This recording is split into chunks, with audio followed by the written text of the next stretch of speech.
Before anything existed, there was silence. Not the silence of a quiet room or a calm night, but something far more absolute, the silence of nothing at all. No wind moved because there was no air to carry it. No light fell because there was no source from which it could come. No ground lay beneath because there was no beneath, no above, no direction of any kind. There was only the void, vast and without limit, without meaning, without name, stretching in every direction that did not yet exist into an infinity that had not yet learned to count itself. The Norse called this place Ginnungagap, the yawning void.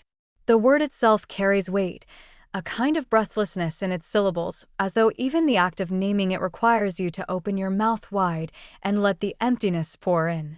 Ginnungagap was not simply empty space. It was the absence of everything, the canvas before the first mark, the silence before the first sound, the moment before the first heartbeat.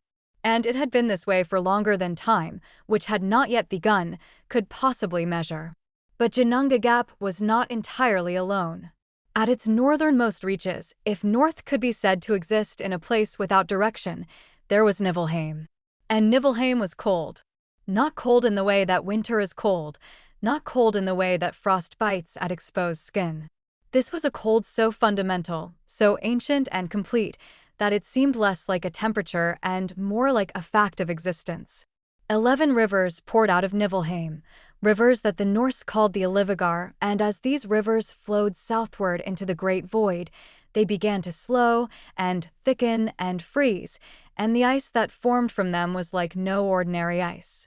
It was dark and heavy, and it carried within it a kind of venom, a poisonous residue from the rivers themselves, and as the water froze and the venom crystallized, it became a dense and terrible substance that filled the northern reaches of Ginnungagap with layer upon layer of frozen darkness.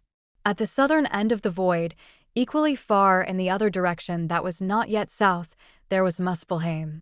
And Muspelheim burned. It had always burned. It would always burn. It was not a place that fire had come to inhabit. It was a place that was fire, fundamentally and completely, a realm of flame and sparks and roaring heat that existed as naturally and completely as the cold of Niflheim existed in the north.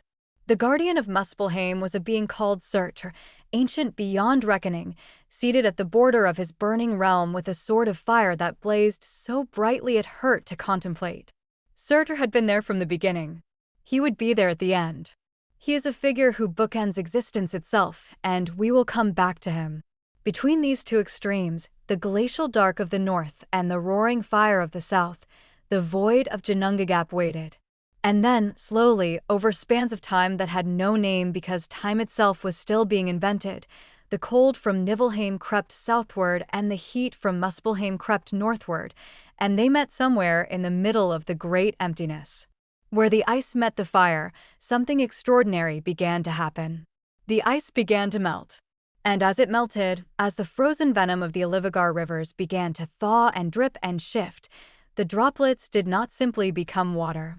The warmth worked on them like a sculptor's hand on clay, and from the melting ice, slowly, impossibly, miraculously, something took shape. The first being was enormous. He was called Ymir, and he was a frost giant, or rather, he was the frost giant, the first of his kind, the ancestor of all the giants who would ever exist. Ymir was vast, incomprehensibly vast, a body built from ice and cold, and the slow alchemy of heat working on frozen darkness. He was not created by any god, because there were no gods yet. He was not shaped by any hand, because there were no hands yet.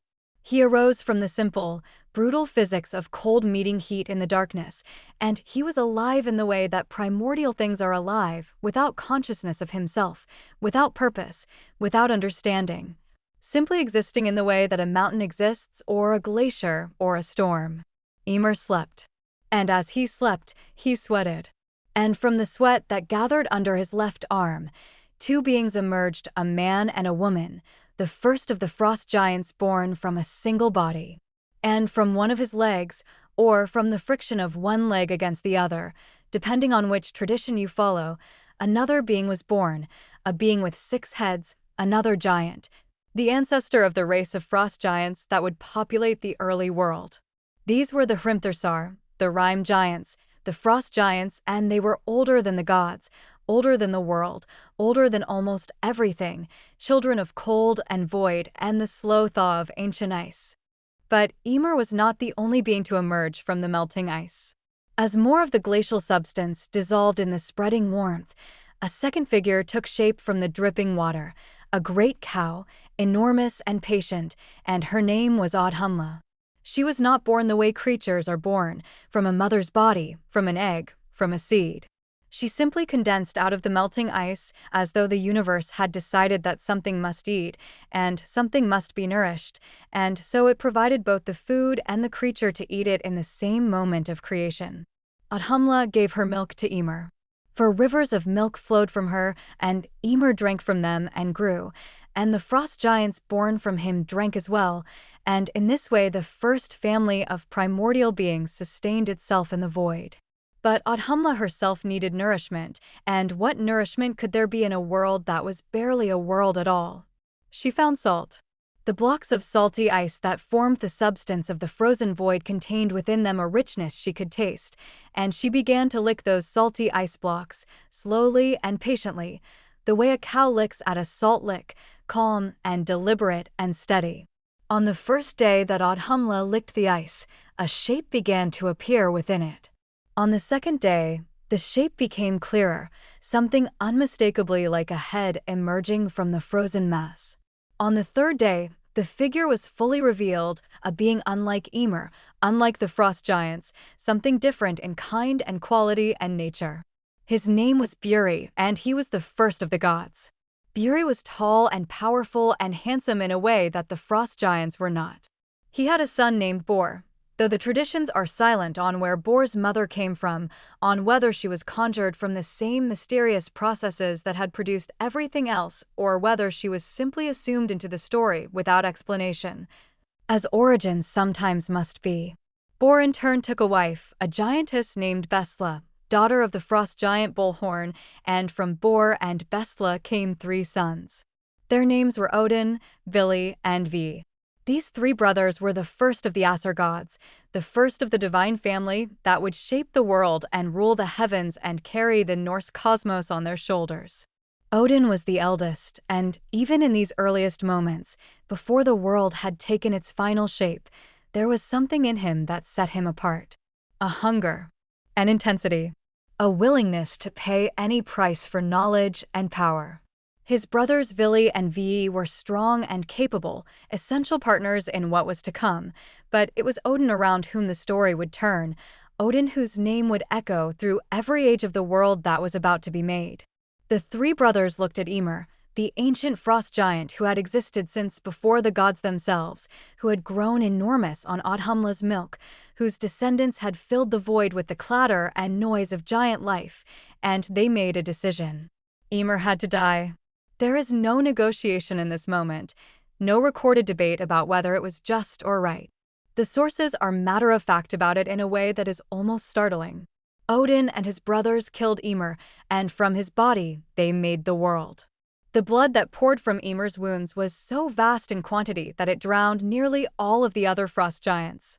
This was not a small killing, it was a catastrophe, a flood of divine proportion that wiped out most of the giant race in a single moment. Only 2 giants survived, a pair who managed to escape on a wooden vessel of some kind, sailing on the blood of their ancestor until the flood subsided. Their names were Bergelmir and his wife, and from them the frost giant race would eventually recover and replenish itself, which matters because the giants are not finished with this story. They never really finish. The brothers lifted Ymir's body to the center of Ginnungagap and began to work. His flesh became the earth, the solid ground on which everything would eventually stand. His bones became the mountains, great jutting ridges of stone pushed up from beneath the soil like the skeleton of the world showing through. His teeth and the fragments of his shattered bones became rocks and boulders and the gravel that would crunch under future feet. His blood became the oceans and the lakes and the rivers, surrounding the land, filling every depression and valley with the cold, dark water of his veins. His skull became the dome of the sky, held aloft above the world by four dwarves positioned at the cardinal points, Nori, Suri, Ostri, and Vestri, north, south, east, and west, the first directions in a world that was finally learning to have them. His brain was scattered into the air and became the clouds that would drift across the sky in endless procession. And from his eyebrows, this detail is strange and wonderful and particular in the way that the best mythological details always are from his eyebrows. Odin and his brothers made Midgard, the middle world, the place that would eventually be given to humanity as their home. The eyebrows of a dead giant, stretched and shaped into a barrier between the civilized center of the new world and the wild edges where the giants would dwell. It is an image that manages to be simultaneously absurd and profound, this idea that the boundary of the human world is made from the brow of the primordial ancestor, that the line between safety and danger was grown on the face of chaos itself. The sky needed light. The sparks and embers that flew constantly from Muspelheim were caught and placed in the heavens, some fixed, some moving, becoming stars and planets to will overhead in their ordained courses. Two particularly bright embers became the sun and the moon. The Norse myths give names to the siblings who drive the celestial chariots, Sol and Mani, the sun and the moon, sister and brother, perpetually moving across the sky in their appointed paths. But they do not move willingly or leisurely. Each of them is pursued by a wolf. The sun is chased by a wolf named Skoll, and the moon is chased by a wolf named Hati, and it is the wolf's ceaseless pursuit that keeps the sun and moon moving, that keeps day and night cycling, that prevents the sky from ever standing still.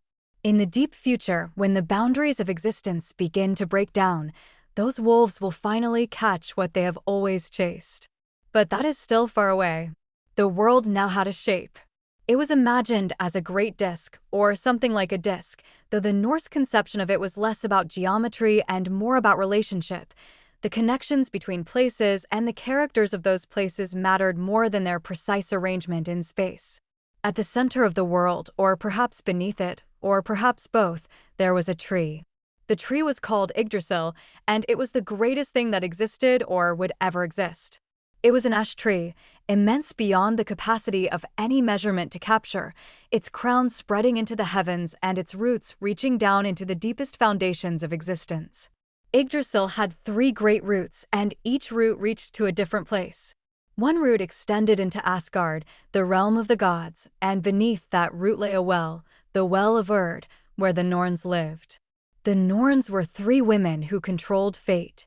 Their names were Urd, Verdandi, and Skuld, roughly, what has been, what is becoming, and what shall be. The Norns sat by their well each day and drew water from it, and mixed the water with the white clay that lay around the well's edge, and poured this mixture over the trunk and branches of Yggdrasil to keep it healthy and strong. They also carved runes into the bark of the great tree or wove threads, depending on the tradition, marking out the fates of gods and men and everything that lived. The Norns did not obey the gods. The gods did not command them. Even Odin himself, the lord of Asgard, was subject to the threads the Norns wove. Fate in the Norse cosmos was not something the gods imposed, it was something that imposed itself on everything, gods included. The second root of Yggdrasil reached into Jotunheim, the land of the giants, and beneath it lay the Well of Mimir, which contained within its depths all the wisdom and knowledge of the world. Mimir himself, a being of immense intelligence and ancient learning, guarded this well. He drank from it each morning with a great horn, and the wisdom of the ages was renewed in him with each sip. This well will matter enormously to Odin, in a way that cost him more than he perhaps anticipated. We will come to it. The third root reached down into Niflheim, the ancient realm of cold and ice and mist, and beneath it lay a fourth well, Virgelmr, the bubbling spring from which the 11 Alivigar rivers originally flowed. Near this root gnawed the dragon Nhggr, an ancient serpent of malice and destruction who chewed endlessly at the root of Yggdrasil, working to undermine the very foundation of the world tree, trying to pull the whole cosmic structure down into ruin. Nhggr was not alone in this destructive work. Many serpents gnawed at the roots of Yggdrasil, and their work was constant and patient, and they would never fully stop. Yet Yggdrasil persisted. It was tended and renewed by the Norns and visited daily by the gods, and it served as the connective tissue of the 9 realms, the axis around which everything rotated, the highway along which news and beings and power could travel between the worlds. A great eagle perched in the highest branches of the world tree, sharp-eyed and observant, and between its eyes sat a hawk named Verfilnir, smaller but equally alert. At the tree's roots, Nhgr the dragon continued its gnawing, and a squirrel named Ratatoskr ran up and down the trunk carrying messages between the eagle above and the dragon below. The messages, it is hinted, were not friendly ones. Ratatoskr was a stirrer of discord, a carrier of insults between enemies who could not reach each other directly, keeping the antagonism between the highest and lowest points of existence perpetually inflamed. In the branches of Yggdrasil lived 4 stags, Dane, Dvalin, Dunir, and Durar, who moved through the canopy nibbling at the leaves and buds. Innumerable serpents in addition to Nhgr lay in the soil around the roots. And in the well of Urd, which lay beneath the first root in Asgard, 2 swans swam in water so sacred that anything submerged in it emerged white as the inside of an eggshell. Now the world was arranged. The tree was standing, the sky was lit, and the earth was solid underfoot. But the world was still empty of the smaller life that would eventually fill it. The gods, Odin and his brothers at this point, though others would join the divine family soon, walked the new earth and found the land barren of people.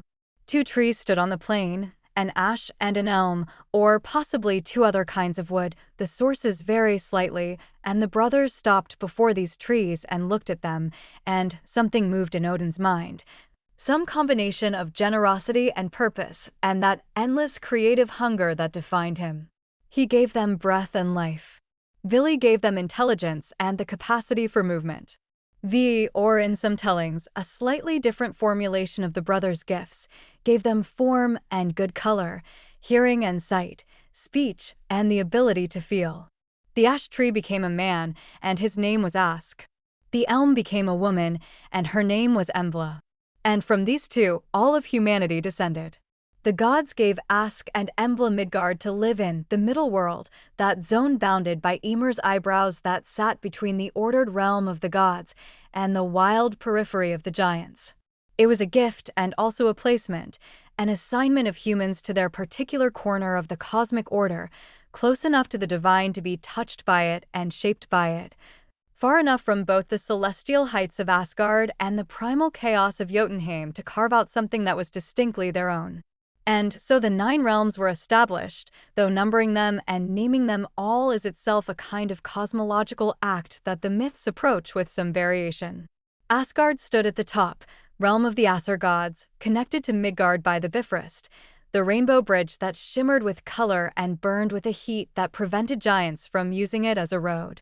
Midgard occupied the middle level, the human world, surrounded by ocean in which dwelt an enormous serpent named Jormungandr, the world serpent, a son of Loki, who lay coiled around the entire disk of the earth with his tail in his mouth, keeping the boundaries of the world contained and whole.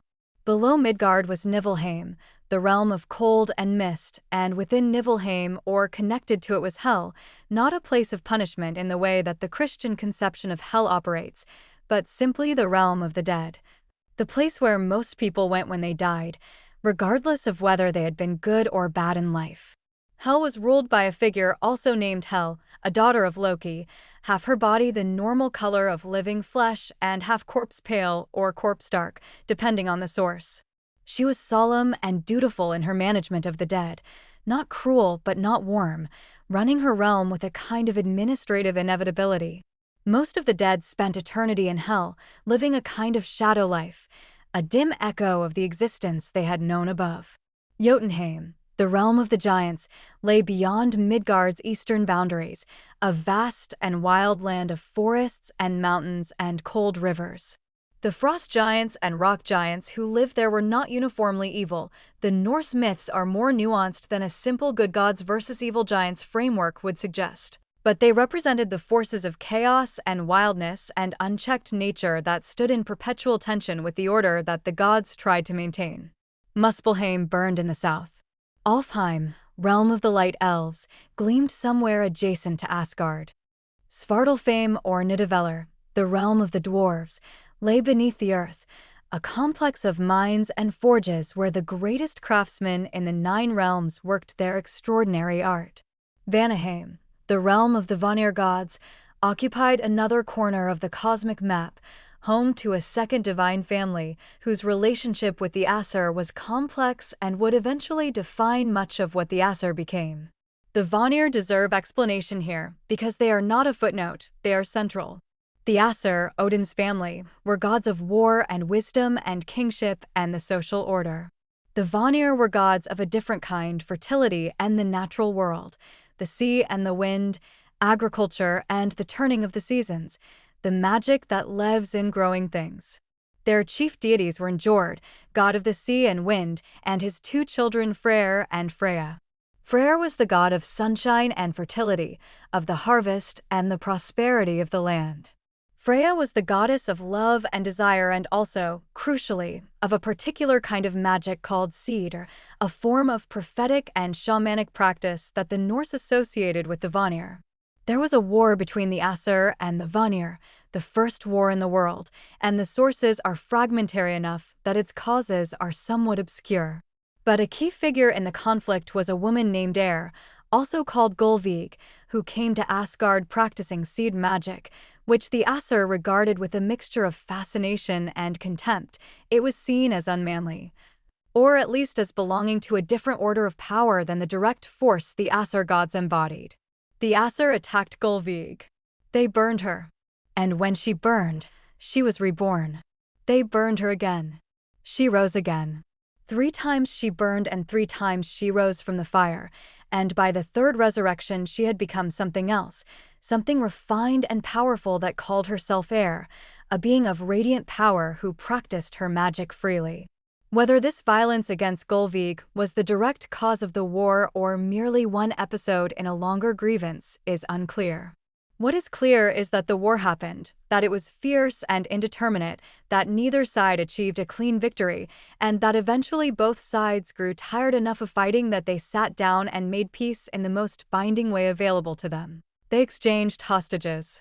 The Vanir sent Njord and his son Freyr and his daughter Freyja to live in Asgard among the Aesir. The Aesir sent 2 figures of their own to Vanaheim. And in this exchange of peoples, the 2 divine families merged, sharing their natures and their gifts, and the Aesir gods who had previously known only one kind of divine power now gained access to a second, to the fertility magic of the Vanir, to the seed that Freyja brought with her, to the oceanic wisdom of Njord. Odin learned cedar from Freyja. This is stated in the sources with a kind of matter-of-fact directness that suggests the storytellers found it unremarkable, or perhaps remarkable for different reasons than we might expect. Freyja was the greatest practitioner of cedar, and she taught it to Odin, and Odin took what she taught and made it part of himself, added it to the vast and growing store of knowledge and power he was always seeking, always accumulating. This is one of the defining traits of Odin. He is never satisfied with what he already knows. He is always reaching for more. Freyja settled into Asgard and became one of its most important inhabitants. Her domain was love and desire, yes, but also war. She had the first choice of the battle slain, taking half of those who died in combat to her hall in Asgard called Folkvangr, the field of the host. The other half went to Odin's hall, Valhalla. Freyja's relationship with war and death is something that is often overlooked when attention focuses on her role as a goddess of love, but the Norse did not see these as contradictory. Desire and death were understood as related forces, 2 faces of the same intensity of experience that defines mortal life. Freyja possessed a cloak of falcon feathers that allowed the wearer to fly, changing shape into a bird of prey and moving through the air with extraordinary speed. She also wore a necklace of extraordinary beauty and power called Brisingamen, and the story of how she acquired it is one of the more uncomfortable episodes in her mythology. She spent a night with each of 4 dwarves in exchange for the necklace they had crafted, and Loki discovered this and reported it to Odin, and the consequences rippled outward in ways both immediate and long-lasting. But Brisingamen remained hers, and it gleamed at her throat as a symbol of her beauty and her willingness to pay any price for what she wanted, which made her, in some ways, a divine counterpart to Odin himself. Her brother Freyr became the Lord of Alfheim, the realm of the Light Elves, a gift given to him as a tooth gift when he was an infant. He was generous and beloved, the god whose benevolence made crops grow and rain fall and animals multiply, and his worship was tied closely to the agricultural cycle that sustained human life. He possessed two legendary objects, a sword that fought by itself when wielded by a worthy warrior, swinging and striking on its own as though guided by an invisible hand, and a ship called Skidbladnir, crafted by the dwarves known as the Sons of Ivaldi. The finest ship ever made, which could sail any sea and in any wind, and which could be folded up like cloth and tucked into a pouch when not needed. These gifts connected Freyr to two of the most important things in Norse culture, warfare and seafaring, and made him far more than a simple fertility deity. Njord, the father of these two remarkable beings, was the lord of the sea and wind, and his power lay in the harbors and the fishing grounds and the sea roads along which Norse ships traveled. He had a hall called Noten, the place of ships, and his domain was the practical sea, the sea that provided food and enabled trade and carried warriors to distant shores. He was calm and steady in a way his children sometimes were not, an older god with an older kind of patience, rooted in the rhythms of tide and season rather than the more volatile energies that moved through Asgard. Njord's marriage to the giantess Skadi is one of the most memorable of the Norse myths, partly because of how it began. Skadi was the daughter of a giant named Jotzi who had been killed by the gods. We will come to how that happened, and she came to Asgard armed and armored, demanding satisfaction for her father's death. The gods negotiated. They offered her gold, but gold was not what she wanted. They offered her a place among them and the opportunity to choose a husband from among the gods, but with a catch: she could see only the gods' feet to make her choice.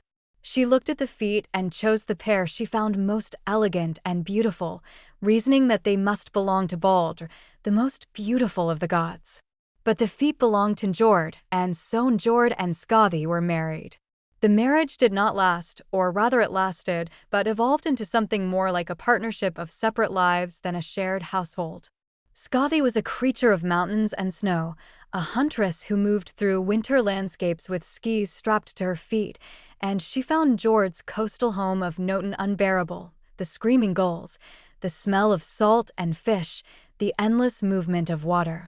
Njord found her mountain hall, Thrymheim, equally unbearable: the howling wolves, the bone-deep cold, the utter absence of the sea sounds that were his native language. They tried splitting their time, 9 nights in the mountains and 3 nights by the sea, but neither arrangement satisfied both of them. In the end they parted and lived separately, which the myths treat not as a tragedy, but simply as a fact. Some unions work better as alliances than as cohabitations, and there is a kind of dignity in recognizing that and adjusting accordingly. Odin did not simply watch these arrangements unfold from a distance. He was present in all of it, but even in the company of gods and giants and the newly created world, he was always also somewhere else in his mind, always reaching beyond what he already knew. The defining quest of Odin's existence was for wisdom, not just information, but deep understanding of the nature of things, of fate and magic and the secret workings of the cosmos. He was called the All-Father, the highest of the gods, the Lord of Asgard, but these titles did not satisfy him and did not distract him from his perpetual searching. He had given something already in his drive for knowledge: an eye. The well of Mimir, beneath the second root of Yggdrasil, contained wisdom beyond measure, and Odin had gone to Mimir and asked to drink from the well. Mimir had agreed, but the price was one of Odin's eyes. Without hesitation, Odin paid it. He took his eye from his head and dropped it into the well, and it sank into the depths, and in exchange he drank from the waters of wisdom, and the knowledge of ages poured into him. This is why Odin is often depicted as one-eyed, wearing a wide-brimmed hat pulled low over one side of his face, concealing the empty socket. The sacrifice was not just the physical act of losing an eye, it was a statement of values, a declaration that knowledge was worth more to him than wholeness, that understanding was a higher priority than any comfort or completeness. And the eye remained in the well, lying there at the bottom among the stones and the accumulated wisdom of the world, still seeing, still watching, a reminder embedded in the foundation of cosmic knowledge that wisdom always costs something. But even that was not enough. Odin's greatest act of self-sacrifice, the one that reverberates most deeply through the mythology and through the spiritual practices that grew up around Norse religion, came when he sought the runes. The runes were not simply an alphabet. In the Norse understanding, they were something far more fundamental. They were the building blocks of reality itself, the hidden language in which the universe was written, the symbols that encoded the laws of existence. To know the runes was to know how things worked at their deepest level, to be able to speak creation's own language, to manipulate the fabric of reality through the power of the correct symbol correctly applied. To gain this knowledge, Odin hung himself from Yggdrasil. He hung from the world tree for 9 days and 9 nights, pierced by his own spear Gungnir, suspended between the worlds, neither fully dead nor fully alive, a sacrifice of himself to himself. The sources use that formulation explicitly. He offered himself to himself because there was no higher power to offer himself to. He looked down into the darkness beneath the tree. He neither ate nor drank during those 9 days. He endured whatever visions came to him in his suspended state, whatever the boundary between life and death has to show to those who dwell on its threshold. And at the end of the 9th night, he looked down and saw the runes, and screamed as he reached for them, and took them up, and fell back to earth with the knowledge he had won. From that sacrifice came everything, the understanding of runes that made Odin the greatest practitioner of magic in the Norse cosmos, the ability to compose and cast runic spells, to read the fabric of destiny, to see across time and space in ways that other beings could not. It also made him the master of a specific kind of magic called Baldur, the spoken magic of songs and chants, distinct from but complementary to Freyja's cedar. With runic knowledge came also a profound relationship with death, because 9 days on the threshold of it will do that to anyone, and this relationship with death expressed itself in Odin's role as the god of the slain, the lord of Valhalla, the one who sent his Valkyries out across the battlefields to choose which warriors would die and come to him. The Valkyries were among the most distinctive figures in Norse mythology, women, sometimes described as warrior maidens, sometimes as divine in nature, sometimes as human women elevated to divine service, who rode across battlefields on horseback, armored and purposeful, and made the selections that Odin had decreed. Their names were magnificent and somewhat terrifying, Gondal and Skogul and Hildr and Herfjotr and others, names that in Old Norse carried meanings related to battle and magic and the binding of warriors in their fates. The Valkyries chose who would die in battle and then escorted those chosen dead to Valhalla, Odin's hall in Asgard, where they would live as Einherjar, the chosen warriors, the army of the dead being assembled for the end of the world. Valhalla itself was extraordinary. The sources describe it with an enthusiasm that suggests the Norse found it genuinely enviable as a destination. The hall had 540 doors, each wide enough that 800 warriors could march through abreast. Its roof was made of shields, its rafters of spears. Every morning the Einherjar would arm themselves and fight in the great courtyard of Valhalla, hacking at each other from dawn to midday in battles that were lethal in their ferocity. Wounds that would kill an ordinary man were dealt and received without lasting consequence, and at the end of each day the fallen rose again, and the warriors who had fought all day sat down together at the long tables and feasted. They ate the flesh of a boar named Saramnir, which was cooked and consumed every evening, and then restored whole again the next morning, an infinite provision of roasted meat. They drank from the mead that flowed from the teats of a goat named Ern, who grazed on the leaves of Yggdrasil, and the mead never ran dry. This was Odin's purpose in collecting his army of the honored dead. He was preparing for Ragnarök. He knew, because the Norns had woven it and the runes had shown it to him, that the end was coming. Not immediately, not while the world was young and strong, but eventually and inevitably. And when it came, he would need every warrior who had ever distinguished himself in battle. So the cycle of choosing and feasting and fighting in Valhalla was not mere indulgence, it was preparation, the slow assembling of the greatest army the world had ever seen, kept sharp and ready through eternal training in the Great Hall of the Dead. Alongside Odin in Asgard was his wife, the goddess Frigg.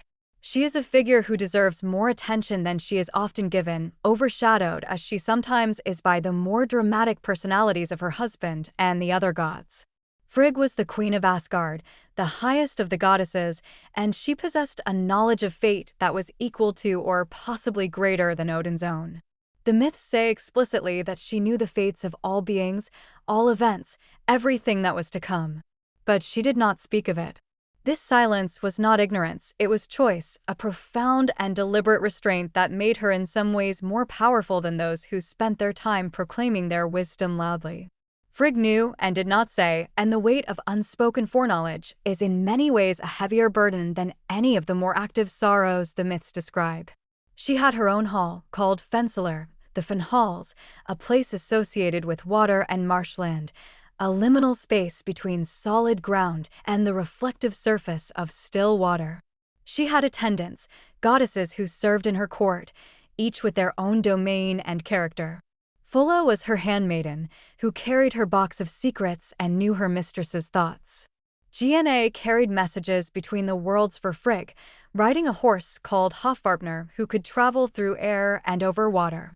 Lofn smoothed the way for difficult loves. Shafn turned people's hearts toward affection. These lesser goddesses formed a kind of divine household around Frigg, reflecting the aspects of love and the domestic sphere and the emotional life of human beings that fell under her general domain. Odin and Frigg had children together, the most important of whom was Baldur, and Baldur was, by all accounts, the most beautiful being in the 9 realms. His beauty was not just physical, though the sources are enthusiastic on that front. His hair was brighter than gold, and when he walked into a room, the other gods fell silent and looked at him the way people look at something they cannot quite believe is real. But his beauty was also moral. He was kind and generous and wise, and he loved all things that lived, and all things that lived responded to his presence with a kind of joy that the universe reserves for things that are genuinely good. Flowers grew more brightly where he walked. His hall, called Breidablik, was described as a place where nothing unclean could enter. He was, in the most literal sense available in a pre-Christian mythology, innocent. He also had a wife, Nanna, who loved him completely and without reservation, and their love was one of the uncomplicated joys of Asgard, a relationship that seemed to operate by different rules than the more fraught couplings that characterized much of divine life. We will need to remember this love when we come to what happens to Baldur, because it matters. Baldur began to have dreams. Not ordinary dreams, these were vivid and terrible, prophetic nightmares that showed him his own death in various forms, always his own death, always violent and final and unavoidable. A god who dreams of dying is not simply having a bad night's sleep. When gods dream, especially in the Norse cosmos where dreams were understood as potential windows into fate, the dreams are a warning. Baldur told the other gods about his dreams, and they were troubled, deeply troubled, and Frigg was perhaps the most troubled of all, because she already knew what the dreams meant. She knew the shape of what was coming, had always known it. And the fact that Baldur was now aware of it through his dreams meant that the inevitable was drawing closer. Frigg acted. She traveled through all the 9 realms, and she made everything she encountered, every plant, every stone, every metal, every disease, every poison, every fire and water and creature, she made them all swear an oath never to harm Baldur. She was systematic and exhaustive. She went to fire and water and iron and all metals and all stones and all trees and all sicknesses and all serpents and all animals, and she spoke with each and extracted from each the promise that they would not harm her son. And when she was done, she had covered the world in promises, wrapped Baldur in a cocoon of sworn oaths that should have made him invulnerable to everything. The gods, delighted with this solution, began to play a game. They would gather in the courtyard and throw things at Baldur, rocks and sticks and weapons, and everything would bounce off or fall short or simply not harm him, and Baldur would stand there laughing while the other gods hurled whatever they could find at him, and the game was joyful and loud and full of the particular pleasure that comes from discovering that someone you love cannot be hurt. Loki watched this game, and something moved in him that was not joy. It is important here to understand who Loki was, because he is perhaps the most complex and most discussed figure in the entire Norse mythology. And reducing him to a simple villain does a disservice to the tradition and to the genuine fascination his character generates. Loki was the son of a giant named Farbodi and a being named Laufey, and he had come to live among the Aesir gods through a blood brotherhood he had sworn with Odin in ages past. The two of them had mingled their blood and become sworn brothers. And Odin's loyalty to that oath kept Loki in Asgard through situations that might otherwise have seen him expelled or worse. Loki was beautiful in his own way. The sources describe him as handsome and attractive, with a quality that drew people in even as something about him made them uneasy. He was also the most gifted shapeshifter in the 9 realms. He could become any creature, any person, anything, and the transformations were complete and convincing in ways that went beyond disguise into something more fundamental, as though his identity were genuinely more fluid than the identities of beings who existed in only one form. He had been a salmon, a fly, a mare, an old woman, a seal. He had borrowed Freyja's falcon cloak and flown through the air as a bird. His shapeshifting was not simply a trick he performed, it expressed something real about his nature, his fundamental unwillingness or inability to be fixed in one place, one identity, one alignment. He was also brilliant. The gods relied on him constantly because his mind worked faster than theirs and found solutions they could not find and saw angles they could not see. He was funny, genuinely, devastatingly funny in the way that people who see everything clearly and have no stake in pretending otherwise are funny, the humor that comes from noticing exactly the right absurdity at exactly the right moment. The gods laughed at his jokes and benefited from his cleverness, and then trusted him further than they should have, because clever people who make you laugh are easy to trust even when the evidence suggests some caution might be warranted. But there was something wrong in Loki. Not evil exactly, or not always evil, but wrong in the way that a fault line in rock is wrong, stable most of the time, under normal pressures, but carrying within it the potential for catastrophic slippage when the right stresses were applied. He was fundamentally opposed to stasis, to permanence, to the settled order of things, and the settled order of things was precisely what the gods were trying to maintain. This was the source of the tension between his usefulness and his danger. His gifts served the order, but his nature subverted it, and these two aspects of him coexisted in an increasingly unstable equilibrium. When Loki saw the gods playing their game with Baldur, he felt something. The sources do not speculate too deeply on what it was. Jealousy, perhaps, of Baldur's universal beloved status. Resentment of the happiness in the courtyard. The intellectual challenge of finding the flaw in what appeared to be a perfect protection. The simple, terrible compulsion to act on what he saw when he saw it, without adequate consideration of consequence. Whatever it was, it moved him to find out what Frigg had done and where the gaps in it were. He disguised himself as an old woman and went to Frigg and made conversation, and Frigg, not recognizing him, spoke freely about the oaths she had extracted from the world. Had she really gotten everything? Loki pressed. Every single thing? And Frigg laughed, a little ruefully, and admitted that there was one thing she had not approached, a small plant that grew west of Valhalla, a plant called mistletoe, which she had judged too young and too small and too harmless to bother with.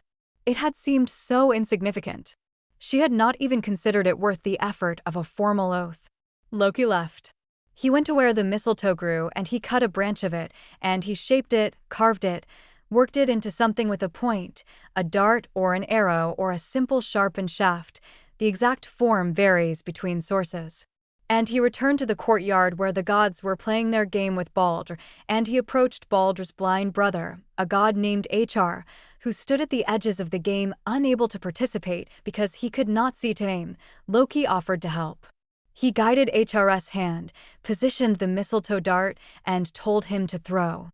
HR through, glad to participate, glad to be included in the game that his blindness had excluded him from. The mistletoe flew across the courtyard and struck Baldur, and Baldur fell and did not rise. The silence that followed is almost audible across the centuries.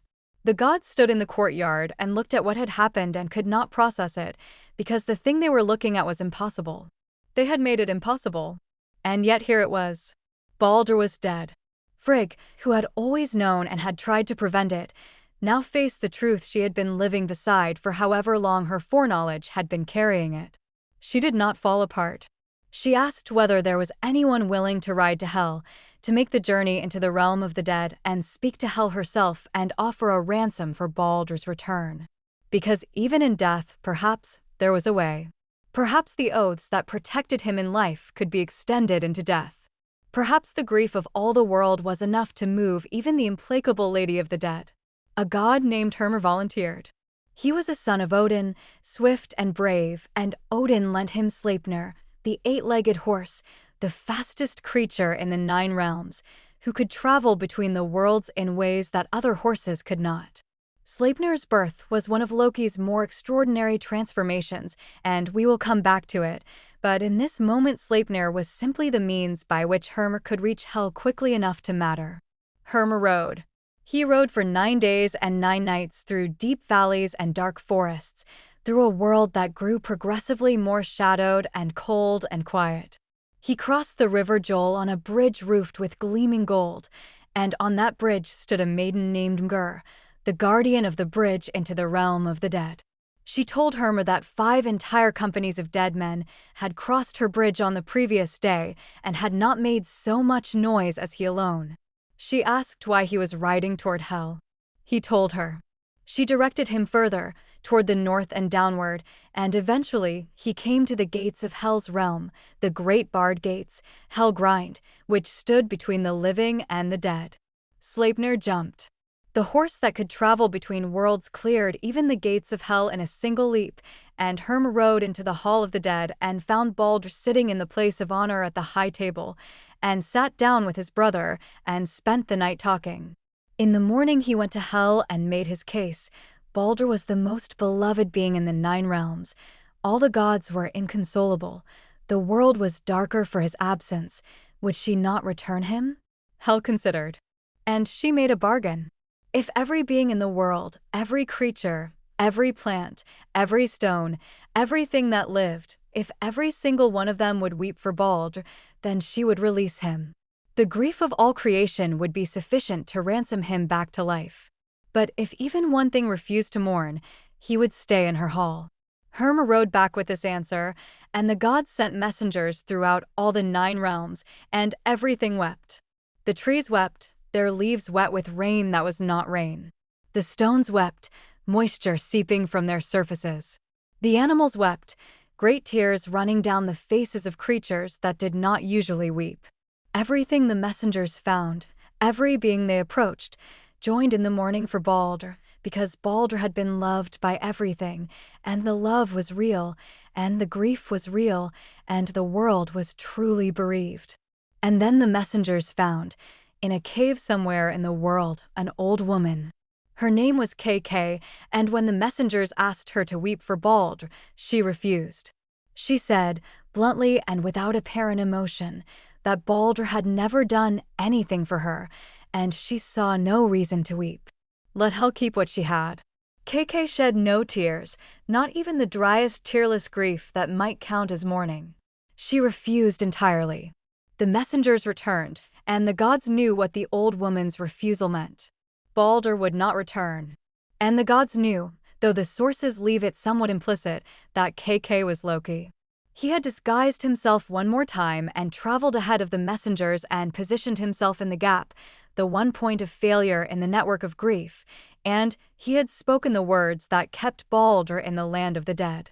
Whether he knew exactly what he was doing, whether he understood the full consequence of his refusal, whether he acted out of malice or compulsion or some complex mixture of both, these are questions the myths do not answer. And perhaps the ambiguity is deliberate. The gods grieved. Nanna, Baldur's wife, died of her grief at his funeral. Her heart simply broke. the sources say, as though grief in sufficient quantity can be a physical cause of death, which it can. She was placed on the funeral pyre beside her husband, and they were burned together, which is its own kind of consolation, the idea that even in death they would share the same threshold and cross it together. The funeral of Baldur was a major event in the mythology, described with considerable detail in the sources. His ship, Ringhorni, the greatest of all ships, was drawn up on the beach to serve as his funeral pyre. The gods attempted to push it out to sea but could not move it. It was too large, or perhaps their grief had weakened them, or perhaps the world itself was unwilling to let Baldur go easily. A giantess named Hyrrokin was summoned from Jotunheim, and she came riding a wolf with serpents for reins. She leaped from her mount and pushed the ship into the sea with a single heave. But the friction of the launch sent fire running along the rollers, and the earth shook with the force of it. Thor raised Mjolnir and might have struck her for this presumption, but the other gods restrained him. Baldur's body was carried onto the ship. His horse was led up and killed and placed beside him. Odin walked up to the pyre and bent close to his son's ear and whispered something secret, something that no source records because no one could hear what was said. This whispered message is one of the most tantalizing mysteries in all of Norse mythology. What did Odin say to his dead son? A blessing? A promise? The name of the future? Something about what was to come, about Ragnarök and what lay beyond it? The secret goes unrecorded and has always been unrecorded, and the silence around it feels intentional, a place where even the myths respect a boundary. The pyre was lit, and Ringhorni burned as it moved out to sea, and the smoke rose into the sky over Asgard, and the gods watched from the shore, and the world was changed by what they saw. Something had broken. The first death among the truly beloved, the first irreversible loss in the divine family, had introduced into the cosmos something it had not quite contained before, the knowledge that even the most innocent could be taken, that love and beauty were not protection, that the web of promises that seemed to hold everything together could be undone by a single unweeping creature in a cave. Loki had not attended the funeral. He had gone into hiding because he knew that the gods would figure out what he had done, if they had not already, and that the consequences would be significant. He was right on both counts. The gods did figure it out, or rather, the shape of it became clear enough that accusation became inevitable. And the gods, united in their grief and their fury, went looking for him. He hid in a mountain, in a hall he built for himself with 4 doors facing the 4 directions, so he could see anyone approaching from any angle. During the days he would transform himself into a salmon and hide in the river Freyja, a waterfall in the wilderness, because a salmon in a river is nearly impossible to find or catch. But he made a mistake that most great minds make eventually. He underestimated what could be done with time and determination. Sitting in his hall one evening, watching the fire, he began to think about how one might catch a salmon, and he wove a net, the first fishing net, working out the mathematics of its mesh without quite registering the implication of the fact that he was solving the problem of his own capture. When he heard the gods coming, he threw the net into the fire and ran to the river, but the gods found the ashes of the net and understood what it had been, and they wove their own net from the pattern left in the cinders.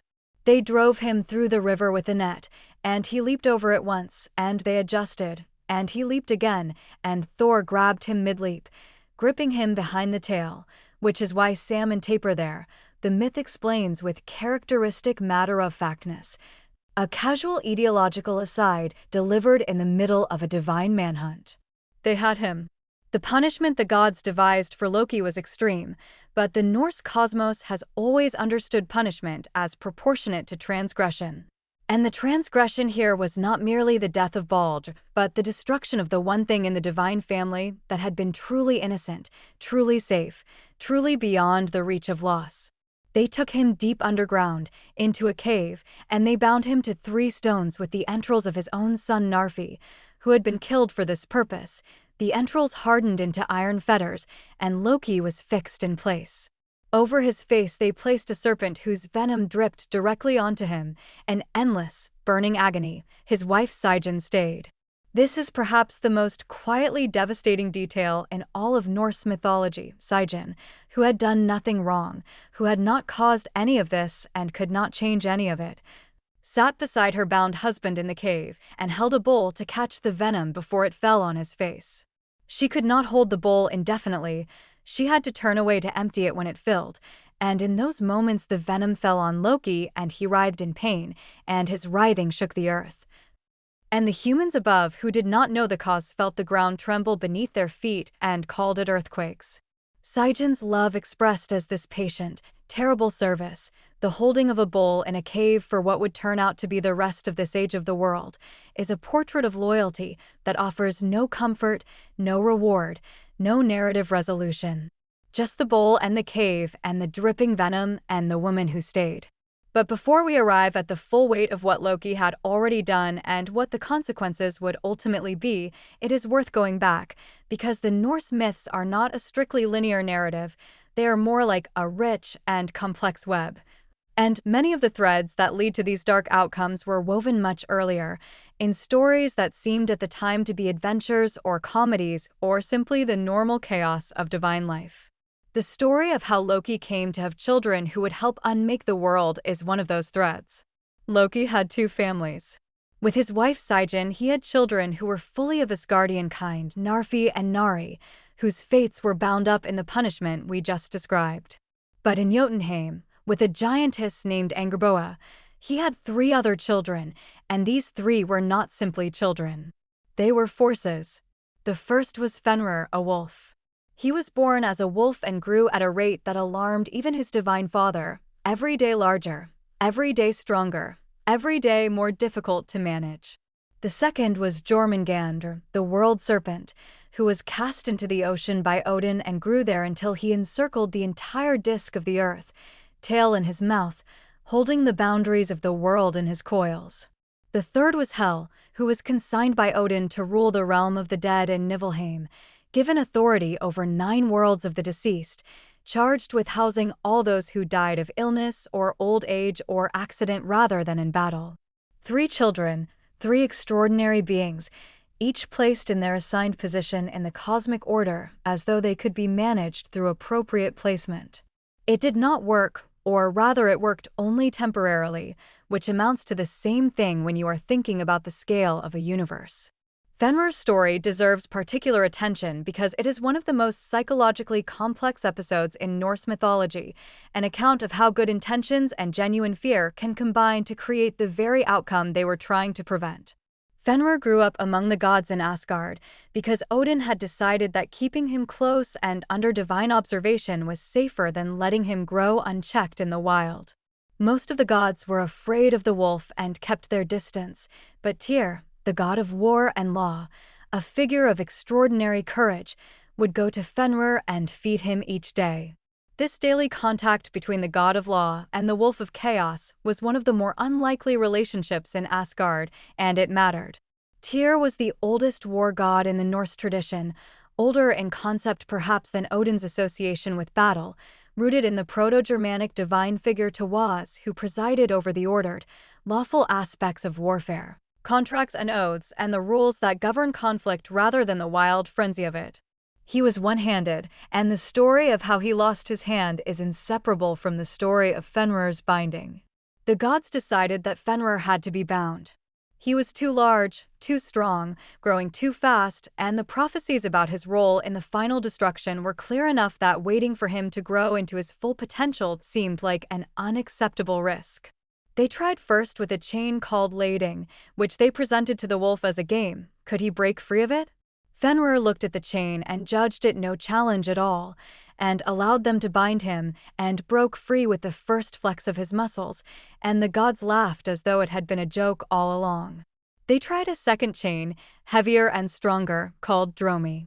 Fenrir looked at it and considered, and it was clearly sturdier than the first, and he calculated that to achieve greater fame required accepting greater challenges.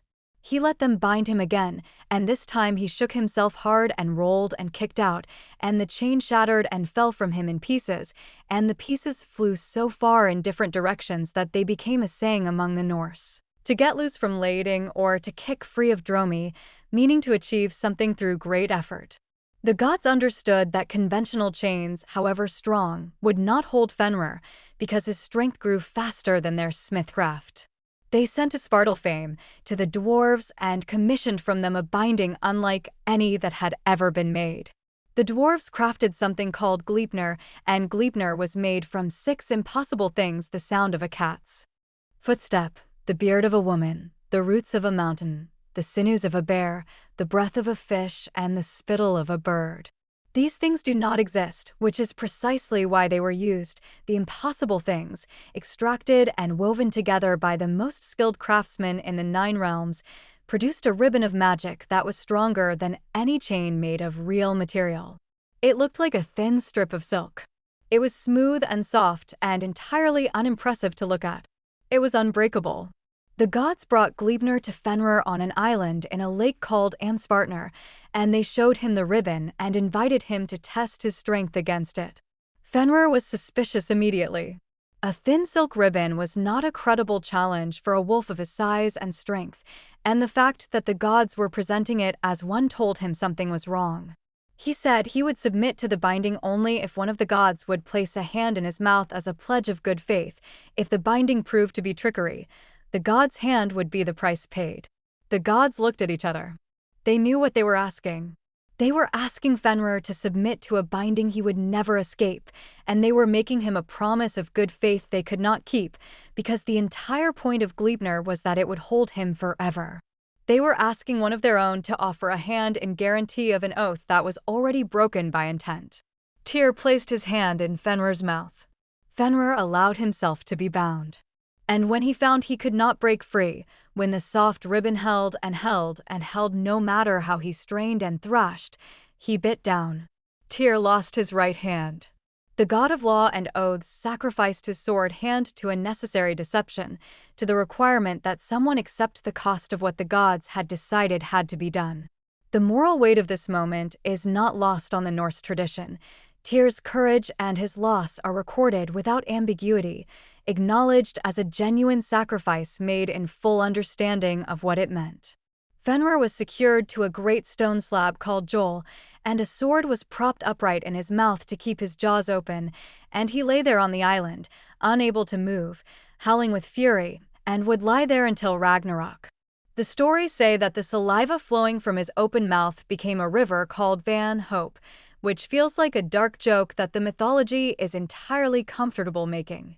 While Fenrir lay bound and Jormungand circled the world beneath the ocean, the 9 realms continued their complicated existence, and the gods continued their work of maintaining whatever order was possible in a cosmos that was inherently unstable and tending, by degrees, toward eventual catastrophe.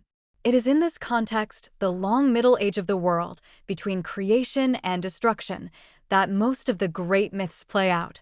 The adventures and conflicts and negotiations that define the characters of the major figures and establish the terms of the world's functioning.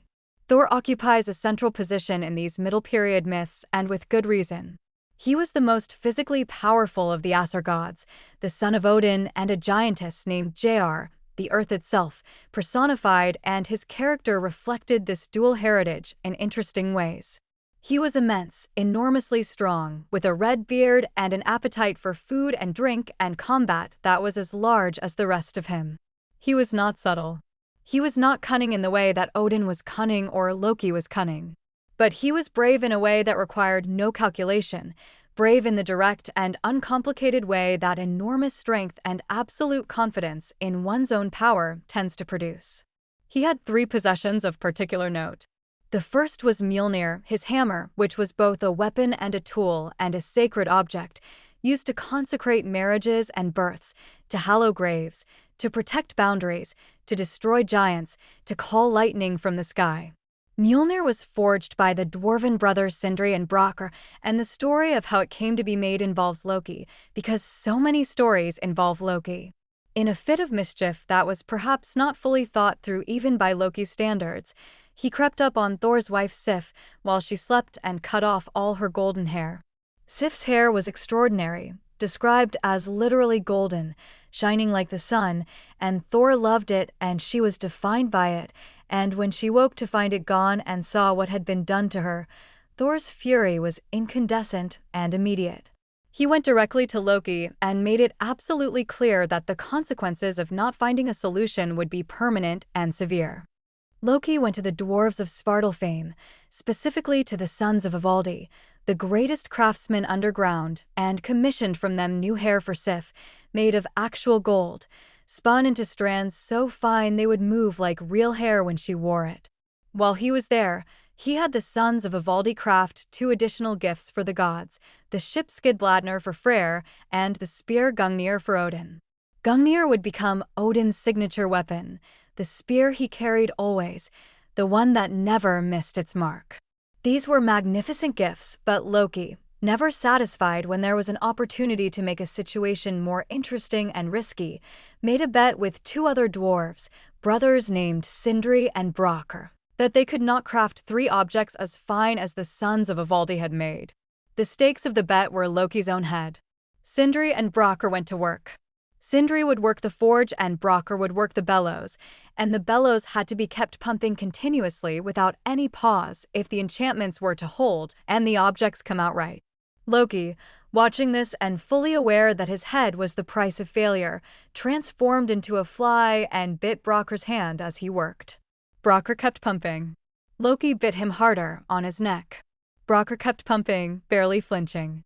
When the first object came out of the forge, a golden boar, Gullinbursti, whose bristles shone with a light that could illuminate the darkest night, Loki was alarmed by the quality of it and escalated. When Brakr pumped the bellows for the second object, Loki bit him on the eyelid, hard enough to draw blood, hard enough to make Brakr's eye close involuntarily. He stopped pumping for just a moment. Just a moment. But a moment was enough.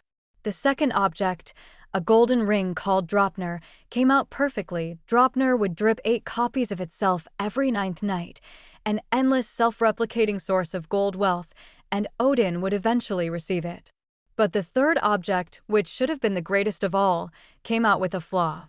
It was a hammer, Mjolnir, and it was everything it was supposed to be in terms of power, indestructible, perfectly weighted, capable of flattening mountains, able to return to its owner's hand after being thrown. But the handle was too short. The moment of interrupted bellows work had left the handle shorter than it should have been, and this was the one imperfection in what was otherwise the most formidable weapon ever made. The dwarves brought their creations to Asgard and presented them, and the gods judged between the 2 sets of gifts. Despite Mjolnir's short handle, the unanimous verdict was that it was the most valuable object of all, an unbreakable, unerring, returnable hammer that could destroy giants was worth more than perfection of proportion. Brakr won the bet. He came to collect Loki's head. Loki pointed out, with a kind of precise legal thinking that only someone in imminent danger of decapitation tends to produce on demand, that the bet had been for his head but not his neck. Brakr was welcome to the head but could not touch the neck, and you could not take a head without using the neck. Brakr, foiled by this technicality and furious about it, settled for sewing Loki's lips shut with a leather thing, which Loki eventually removed. But the image of the trickster with his mouth temporarily closed is one that the myths seem to offer with some satisfaction. Thor wore iron gloves to grip Mjolnir's handle, and a belt called Megingr that doubled his already extraordinary strength when he wore it. With these 3 items, hammer, gloves, belt, he became perhaps the most formidable combatant in the 9 realms, and he put this to use primarily in the defense of Asgard and Midgard against the giant folk, who were the most constant and pressing threat to the cosmic order. His battles against giants are numerous and form a significant portion of Norse mythology's narrative entertainment, stories that were clearly told with delight and humor as much as with serious cosmological intent. Thor was beloved by ordinary Norse people in a way that Odin, with his associated with aristocratic and intellectual power and his fondness for deception, never quite was. Thor protected farmers and sailors and craftsmen, kept the giants from overwhelming the worlds of men, and his hammer blessing was invoked at moments of transition, births, marriages, the raising of a new house. He was accessible in a way that the more rarefied divine figures were not. One of the most celebrated of his adventures involves a journey to the Hall of Tgara Loki, the king of a land of giants in a place called Utgard. The story is worth telling in some detail because it is one of the most sophisticated of the Norse mythological narratives, a story that operates simultaneously as adventure, comedy, and philosophical meditation on the nature of appearance and reality. Thor set out from Asgard with Loki as his companion and 2 human children. He had encountered along the way a boy named Jofai and a girl named Roskva, who had become his servants after their father accidentally broke one of Thor's goat bones against his explicit instructions, and this is one of those mythological details that rewards sitting with for a moment, because Thor traveling with a pair of mortal children in tow gives the story a different texture, a ground-level human perspective. Alongside the divine protagonist, they traveled east through Midgard and found a giant's glove lying in a field, so large they could sleep in it. They did sleep in it, 5 of them in the thumb compartment of a glove, which tells you something about the scale at which the giants of Utgard operated. The glove belonged to a giant named Skrymir, who found them in the morning and was reasonably cheerful about the whole thing, and offered to travel with them and carry their provisions in his bag. He proved extremely difficult to keep up with, his strides being of the giant variety, and when they camped each night, the bag with the provisions was impossible to untie. Thor tried repeatedly to open it, with increasing frustration and eventually with Mjolnir, hitting Skrymir on the head hard enough to wake him. Skrymir, each time, woke and asked mildly whether a leaf had fallen on him. This too is worth sitting with, Thor hitting something with all his strength and the thing asking if a leaf had fallen is a measure of the difference in scale between Asgard and whatever realm they are approaching. At Utgard they found the hall of Loki, a king of commanding size and intelligence, who welcomed them with an edge of condescension and proposed a series of contests in which the visitors could demonstrate whatever skills they wished. Loki went first, claiming his skill was eating, and was matched against a being named Logi. Both were given troughs of meat to consume as fast as possible. Loki ate enormously fast and devoured every scrap of meat in his trough, and felt satisfied with his performance until he looked at Loki's trough and saw that the other had consumed not just the meat, but the bones and the trough itself, leaving absolutely nothing. Loki had lost. Jofai raced a boy named Hugi 3 times and lost all 3 races, not because he was slow by human standards, but because Hugi was simply in a different category of speed entirely. Thor tried 3 feats. He attempted to drink from a horn that seemed normal in size, but proved impossible to empty. After 3 enormous swallows that would have drained any barrel in Asgard, the level in the horn had dropped barely at all. He tried to lift a cat from the floor, and managed to get one paw off the ground with effort that left him shaking. He tried to wrestle an old woman named Ellie, and she slowly, implacably, forced him to one knee. They left the next morning, and Loki accompanied them to the edge of his territory, and there he told them the truth. Everything had been illusion, everything had been misdirection, everything had been the king's magic deployed to prevent them from doing what they could actually do. Loki, who had eaten so much faster than Loki, had not been a being at all. He was Loki, wildfire itself, and fire consumes everything including bones and wood. Hugi, who had outrun Jofai, was Hugi thought, which moves faster than any physical thing. The horn Thor had drunk from was connected to the ocean, and the level he had managed to lower it to was visible as the tides that now cycle through the world. The cat he had tried to lift was Jormungandr, the world serpent, who circles the earth, and getting even one of its coils off the ground was an achievement that had caused the sky to feel very close to the earth. And old Ellie, who had brought him to his knee, was Ellie old age, which brings every living thing to its knees eventually, and the fact that she had only gotten him to one knee was remarkable. Loki told them all of this and then said they should never meet again, because now he understood what Thor was truly capable of, and the illusions that had protected his realm would no longer serve. Thor raised Mjolnir to destroy the hall and the king, but they were gone. The landscape around them was empty and flat, the hall vanished, and they stood alone on a plain with the truth of what had happened and what it meant. The story works on several levels. As adventure, it is gripping and funny. As cosmological commentary, it explains natural phenomena, tides, the proximity of earth and sky. as the side effects of Thor's activities. And as philosophy, it makes a point that the Norse world seems to have valued. Things are not what they appear. The contest you think you are engaged in is rarely the one actually being fought. And genuine power is sometimes best measured not by victories, but by what you manage in the face of opposition. So, absolute, it cannot be overcome directly. There is another famous story of Thor's, the one involving his hammer's theft, which manages to be both cosmically significant and deeply farcical at the same time.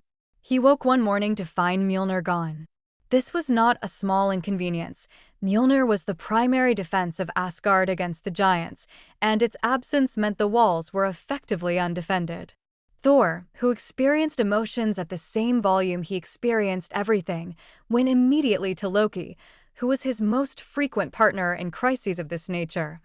And they went together to Freyja to borrow her falcon feather cloak so that someone could fly out over the world and search for the missing hammer. Loki flew to Jotunheim and found a giant named Arweimar sitting on a hill combing his horse's manes, entirely too relaxed for someone who might know something about a missing divine hammer. When Loki asked, Arweimar admitted freely that he had buried Mjolnir 8 miles underground and would only return it under one condition, that he be given Freyja as his bride. Loki brought this news back to Asgard, and the gods convened.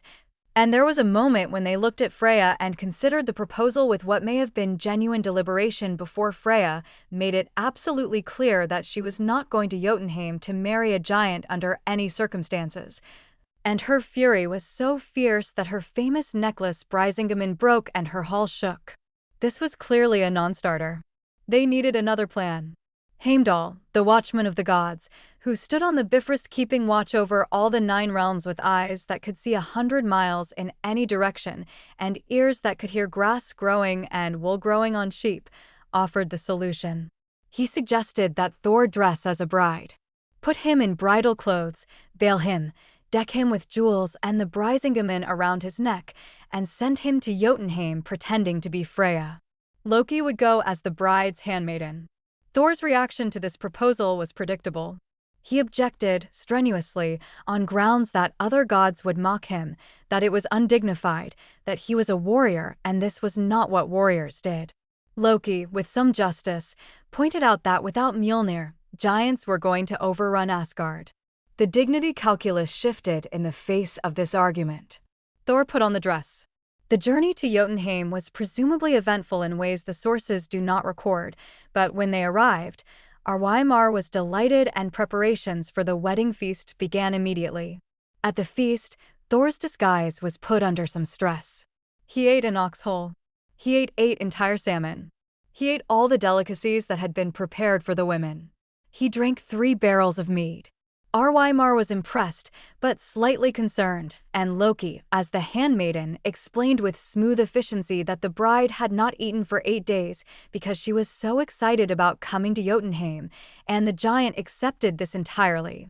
Arweimar tried to kiss his bride and recoiled from the burning eyes he glimpsed under the veil. Loki explained that she had not slept for 8 nights, so fierce was her desire to be in Jotunheim.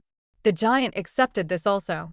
And then the wedding ceremony came to the moment where, according to Norse custom, Mjolnir was brought out to consecrate the marriage because Mjolnir was used in all sacred rites, including the blessing of a wedding. The hammer was placed in the bride's lap. Thor grabbed it, threw off the veil, killed Arweimar, killed his sister who had asked for gifts from the bride, and worked his way through the assembled wedding guests with the systematic efficiency of someone who has been in a dress for several days and is not in the best mood about it. The hammer was recovered. Asgard was safe again. The story is funny, deliberately and expertly funny, but it also serves the serious cosmological purpose of explaining Mjolnir's role as a sacred object, the hammer that blesses and protects, and of demonstrating that Thor's power is not diminished by circumstances that his pride finds uncomfortable. He will put on the dress if the dress gets Mjolnir back. Loki's presence in so many of these stories as Thor's companion and problem solver is worth pausing on, because it represents a relationship that is among the most interesting in the mythology. Thor and Loki were friends, or something close to it. They traveled together, they solved problems together, they provoked each other and bailed each other out of trouble. And there was a genuine warmth in their interactions, even as there was always the edge of something dangerous in Loki's presence. Thor trusted Loki more than was perhaps wise, and Loki valued Thor's company more than he might have admitted. This friendship does not survive what Loki eventually does, but it is real before it ends. Loki's role as problem creator and problem solver was a constant rhythm in the mythology. He would cause a crisis, often through his restlessness and his inability to leave well enough alone, and then be pressed into service to resolve it. And his resolutions were always clever and almost always had some unexpected consequence that planted the seed of the next crisis. The case of the Master Builder is a good example of this pattern. In the early days of Asgard, after the gods had established their realm but before the walls around it were complete, a builder came to Asgard with a proposal. He would build a wall around Asgard, a wall that would protect the gods from giants and from all threats from outside. In exchange, he wanted Freyja, the sun, and the moon. The gods refused these terms, but Loki suggested a counterproposal. What if the builder could complete the wall in a single winter, working alone without any help? Then the gods would pay his price. But if the wall was not done by the first day of summer, he would receive nothing. The gods expected this to be an impossible task. What they did not anticipate was the builder's horse, a stallion named Svalfari, who was extraordinary in his strength and endurance, and who did the heavy work of hauling stone faster than anyone had imagined possible.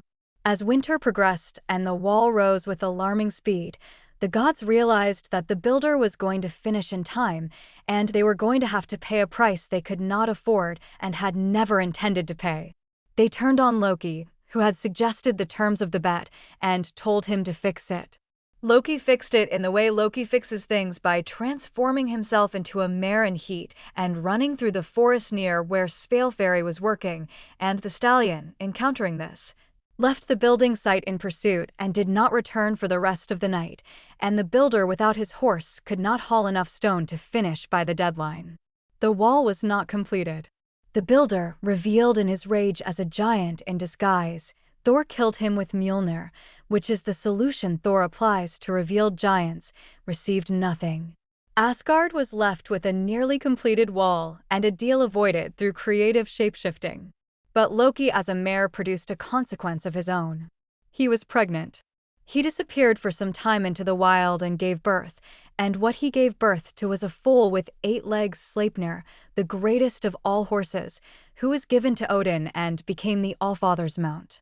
Sleipnir could travel across land and sea and through the air, could travel between the realms, and when Herm rode to Hel to seek Baldur's release, it was Sleipnir who made the journey possible. The most extraordinary horse in the cosmos was the child of a trickster god who had turned himself into a mare to sabotage a construction project. This is the Norse mythology at its most characteristic, simultaneously outrageous and profound, delivering cosmic significance through the mechanism of deeply improbable slapstick. Odin's relationship with Sleipnir was close and constant. The Allfather rode his 8-legged horse through the 9 realms in his perpetual quest for knowledge and power, often disguised, often traveling under a false name. He had nearly 200 names in the tradition, each reflecting a different aspect or disguise or role. Grimnir, the masked one. Har, the high one.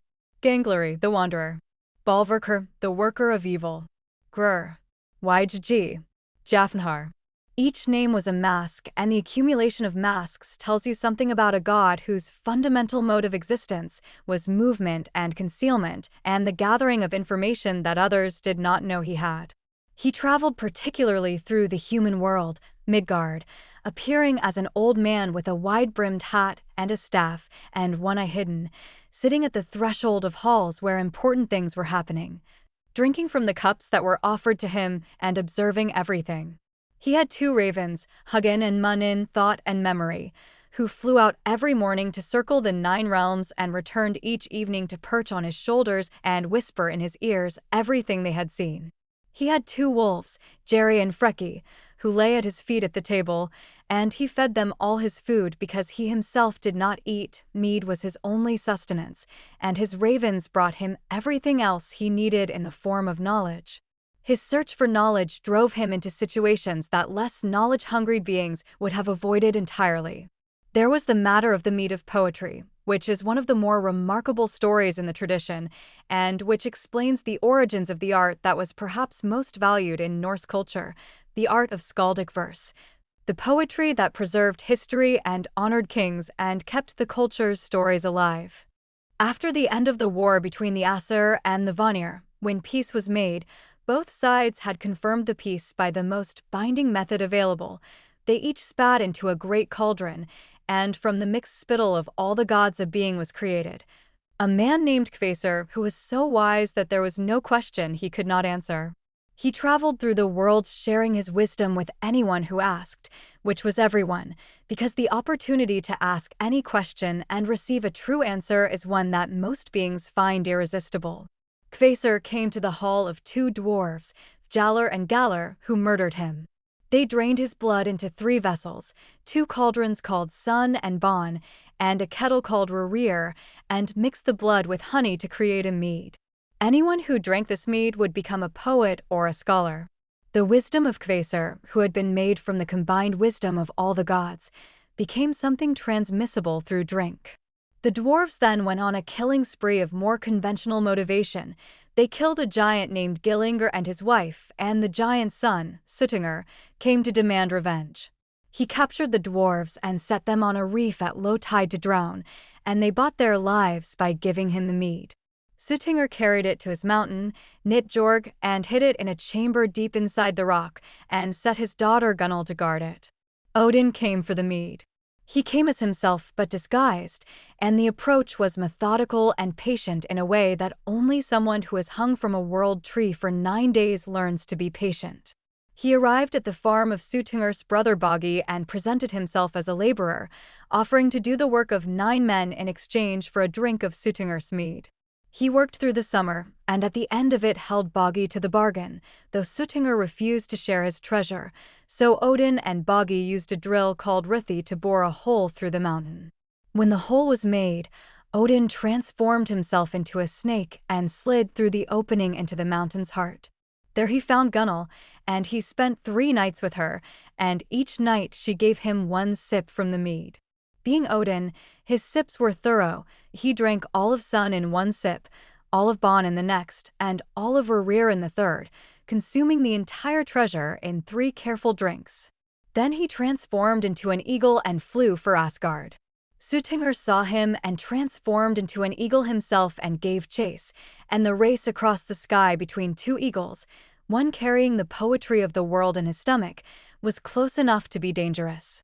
The gods in Asgard saw Odin coming with Suttinger close behind and set out their cauldrons, and Odin regurgitated the mead into the vessels, most of it, the best of it, though some accounts say a little was dropped in the haste of landing and the escape.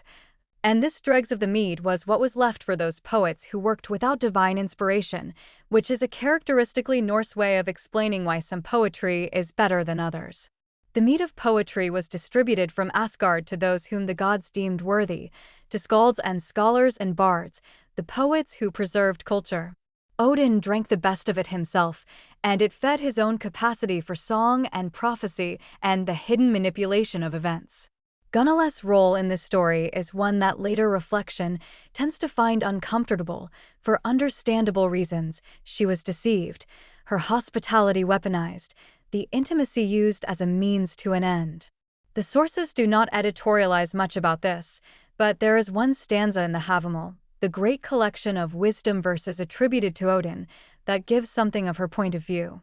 A sense that she knew on some level what was happening and chose it anyway, or that the memory of the connection was real even as the context was manipulation. The Norse sources rarely offer simple moral clarity, and this is one of the cases where they are most deliberately complex. Odin's wisdom-seeking had another dimension, one that expressed itself through a very different kind of knowledge, the knowledge of the dead. He was a god of the slain, which gave him a particular relationship to death and to those who had already passed through it. He could communicate with the dead, and he used this ability strategically and deliberately. He was a master of a form of magic called seer specifically associated with seeing and shaping the future, and he used it to consult the dead when the living could not answer his questions.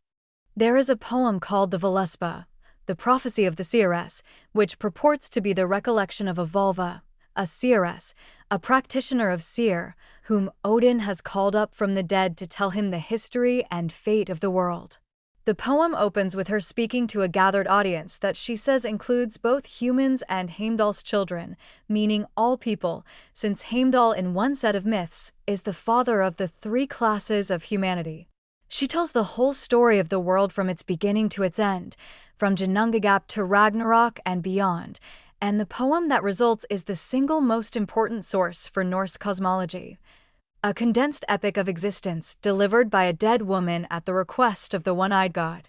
Odin's use of dead seers as sources of cosmological information was not limited to the Völuspá. He rode to Niflheim at least once more on Sleipnir to consult a dead vulva about the meaning of the dreams that were disturbing Baldur. He asked her question after question about what was coming, about who would kill Baldur and who would avenge him, and what the grief of the world would mean. She answered his questions but grew increasingly unwilling and finally named him. She knew who he was, knew that the wanderer with all his questions was Odin in disguise, and refused to speak further, telling him to go away. That she would not speak again until Ragnarök, until the world was ending. That moment of recognition and silence is one of the small perfect things in the mythology. The seer who knows everything, including who is asking, and who finally draws the line at continuing to answer, because some knowledge should perhaps be met with silence. There is another significant story involving Odin's quest for wisdom, one that begins with a peculiar arrangement among the gods and ends with one of the most philosophically charged moments in the mythology. The god Mimir, who was associated with the well of wisdom beneath Yggdrasil's root, had gone to Vanaheim as one of the Aesir hostages at the end of the Divine War. The Vanir were not satisfied with the exchange. They felt they had gotten a worse deal than the Aesir, and they expressed this dissatisfaction by decapitating Mimir and sending his head back to Asgard. Odin received the head and did not bury it or mourn it in any conventional way. He embalmed it with herbs and carved runes into it and spoke magic words over it, and the head of Mimir remained alive and sentient and capable of speech. Odin would go to it in times of particular difficulty and consult it, and the head of the wisest of beings would advise him. This is one of the stranger images in Norse mythology, the Allfather sitting in private council with a preserved head, receiving wisdom from a being that should be dead but continues in a kind of living death. And it captures something essential about Odin's relationship to death and knowledge, the way he refuses to let death be the final word when there is still something to be learned from what has passed beyond it. His conversations with the head of Mimir presumably included discussions of what was coming, of the signs that would precede Ragnarök, of the fate of each god and each realm. Odin knew more about what was coming than any other being, and knowing did not comfort him and did not cause him to accept it passively.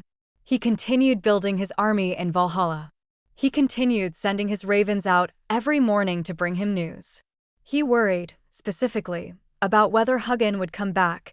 He says so in one of the poems, that he fears for thought, but fears more for memory, because a world without memory is a world that cannot preserve itself even if it survives.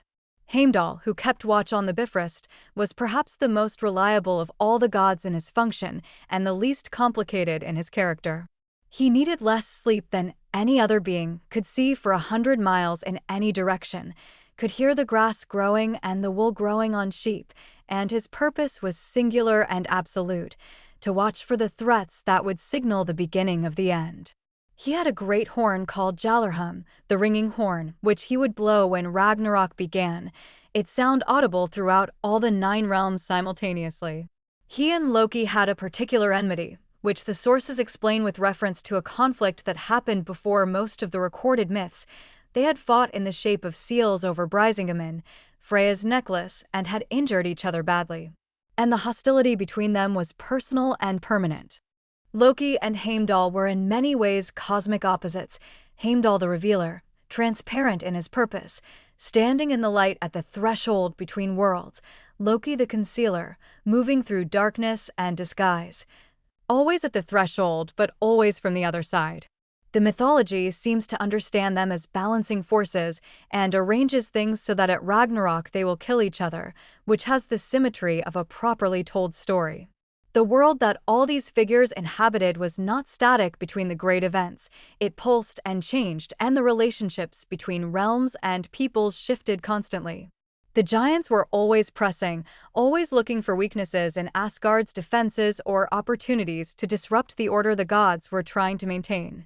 The gods were always negotiating, always managing, always aware that their power, though vast, was not unlimited and that the great final reckoning was somewhere ahead of them on the road of time. Freyja's story takes a significant and painful turn that is relevant to what is coming. The god of the harvest and sunshine, one of the most powerful and beloved of the Asurvanir, climbed into Odin's seat Hliskjolf one day when the Allfather was away, the high seat from which all the 9 realms could be seen clearly. This was forbidden. Hliskjolf was Odin's alone, and sitting in it without permission was a significant transgression. Freyr sat in it and looked out across the worlds, and he saw into Jotunheim, the land of the giants, and he saw a giantess walking from her hall, and she lifted her arms to open the gate, and in that moment the light from her raised arms lit up both sky and sea. Her name was Geir. She was the daughter of a giant named Ymir, and she was beautiful beyond the capacity of the realms she lived in to contain. Freyr looked at her and was struck immediately and completely, the kind of blow that rearranges everything in the mind, and he went home and could not eat and could not sleep and would not speak to anyone about what was wrong with him. Eventually his parents and his servants understood that something had to be done, and they sent his servant Skirnir, who had been with him since childhood, who was devoted to him and capable on his own behalf, to find out what ailed him and to help if possible. Freyr told Skirnir what had happened, and Skirnir agreed to go to Jotunheim and woo Geir on Freyr's behalf, but he named his price, the self-fighting sword, Freyr's magical weapon that swung on its own when carried by the worthy. Freyr gave it to him without hesitation. He would give anything to have what he had seen from Hliskjolf. Skirnir went to Geir and made his case, first with gifts, 11 golden apples, then the ring Draupnir that dripped 8 copies of itself every 9th night. Geir was not interested in any of it. Skirnir escalated to threats, and the threats he made were devastating and strange. He threatened her not with physical harm, but with something worse, a curse of invisibility and exile and lovelessness that would make her existence a kind of living non-existence, cut off from everything and everyone, visible to no one she would want to see. The cursing section of Skirnismal, the poem about this visit, is some of the most intense verse in the Norse tradition, a barrage of escalating magical imprecation that makes clear that Skirnir was not simply a servant, but someone with real power. Geir agreed. She told Skirnir that in 9 nights Freyr could meet her in a grove called Bari, and she would come to him. Skirnir returned to Freyr with this answer, and Freyr said that 9 nights was an eternity when each one felt as long as a month, which is the language of someone in the grip of something that has overridden his normal relationship with time. But the cost. Freyr had given away his sword, the self-fighting sword, the weapon that would have served him at Ragnarok. When the time comes and Freyr faces Surtr, the ancient fire guardian of Muspelheim, he will face him without his proper weapon, having traded it for a love, and he will die for this. The Norse mythology is careful to connect these choices, the giving away of the sword to Skirnir, to the outcome at the end of the world. Love costs Freyr his life, or rather the future cost of love is paid in the present, and Freyr pays it knowingly, or at least without hesitation, which amounts to much the same thing. There is a story connected to Jotzi, the giant whose death led to Skadi's arrival in Asgard, that begins with a trip taken by Odin, Loki, and Honor through the wilderness. They were traveling through the mountains and were hungry, and they slaughtered and roasted an ox and waited for it to cook, and it did not cook. They waited, added more fire, waited more, and still the meat was raw. While they were puzzling over this, they heard a voice from above and looked up to find an enormous eagle sitting in the tree overhead, and the eagle said that it was his doing. He had prevented the meat from cooking, and if they would allow him a share, the cooking would proceed. They agreed, and the eagle flew down and helped itself to what seemed like the lion's share, the thighs and both shoulders. Loki was outraged at this and struck at the eagle with his staff, but the staff stuck to the bird's body and Loki's hands stuck to the staff, and the eagle flew, dragging Loki behind it through the air, slamming him against rocks and trees and hauling him to heights that threatened to tear his arms from his body. The eagle, who was the giant Jotzi in disguise, agreed to release Loki only if Loki would bring him Iron and her apples. Iron was the keeper of the apples of immortality, the golden apples that the gods ate to maintain their youth and vitality. Without these apples the gods would age, as anything ages, and the prospect of divine aging was not academic. Without the apples, the gods would grow old and gray and eventually die. Long before Ragnarök gave them the specific deaths that fate had prepared for them. Loki agreed. He came back to Asgard and told Iron he had found some remarkable apples in the forest that she should come and compare to her own, and Iron, trusting Loki as everyone trusted Loki rather more than they should have, followed him out of Asgard. Jotzi swooped down in eagle form and took her and carried her to his hall in Jotunheim, apples and all. The gods began to age. It happened faster than anyone would have expected, or perhaps it simply felt faster because it was visible in people who had never shown any sign of aging before. Hair turned gray, skin loosened, strength faltered, and the gods gathered in Asgard looking at each other with the shock of the suddenly mortal. They were not supposed to be this. They tracked the problem back to the last time Iron had been seen, which was when she had gone out with Loki, and Loki was found and threatened in terms that made the thread about the self-fighting sword look gentle by comparison. Loki borrowed Freyja's falcon cloak, the item for which there was apparently significant demand in any crisis, and flew to Jotunheim. He found Iron in Jotzi's hall while the giant was out fishing, and transformed her into a nut. This is another of those mythological details that manages to be both practical and bizarre, and carried her in his talons back toward Asgard. Jotzi returned, found his prize gone, and took eagle form and gave chase. The same race across the sky as Odin's mead flight, an eagle carrying something stolen and another eagle in pursuit, and the gods watching from Asgard and preparing this time, setting fires at the walls, and when Jotzi crossed the walls in pursuit of Loki, the fires caught his feathers and he fell, and the gods killed him. Skadi came to Asgard in the aftermath of this, armed and armored and demanding compensation for her father's death, and was given her choice of a husband from among the divine feet and was told the gods would make her laugh, which Loki accomplished by tying one end of a cord around a goat and the other end around his own anatomy and playing tug-of-war with the animal until both were yowling with discomfort, and the pain and absurdity of the spectacle broke through even Skadi's grief.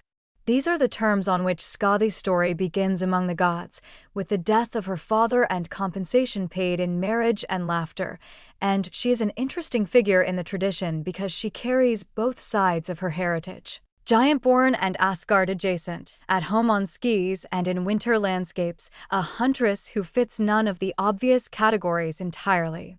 The world was full of such in-between figures, beings who crossed the lines between realms and made the boundaries more complicated. The dwarves of Spartal fame were among the most important of these, because they were the makers of almost everything significant in the divine realm. They forged Mjolnir and Gungnir and Gleipnir and Skidbladnir and Brisingamen and Draupnir, and the golden hair of Sif, and a dozen other objects of legendary power. The dwarves in Norse mythology are not the cheerful miners of later fantasy. They are ancient and serious and enormously skilled craftsmen who emerged from the body of Ymir as maggots emerge from flesh, were given shape and intelligence and the gift of understanding by the gods, and then retreated underground where they worked in their forges and their mines and produced things of extraordinary beauty and power and occasionally terror. They also held grudges with extreme precision and considerable patience. The story of Andvari, a dwarf who kept his gold in the form of a fish in an underground pool, is one of the more intricate of these grudge stories. And it intersects with the great human saga of the Volsung cycle in ways that extended the consequences of divine actions far down into the human world and across many generations. When Loki killed an otter who happened to be the transformed son of a magician named Hreimar, and Hreimar demanded the otter's skin be filled with gold as compensation, Loki went to get the gold from Andvari, who had been caught in a net by the god Ran and was being ransomed.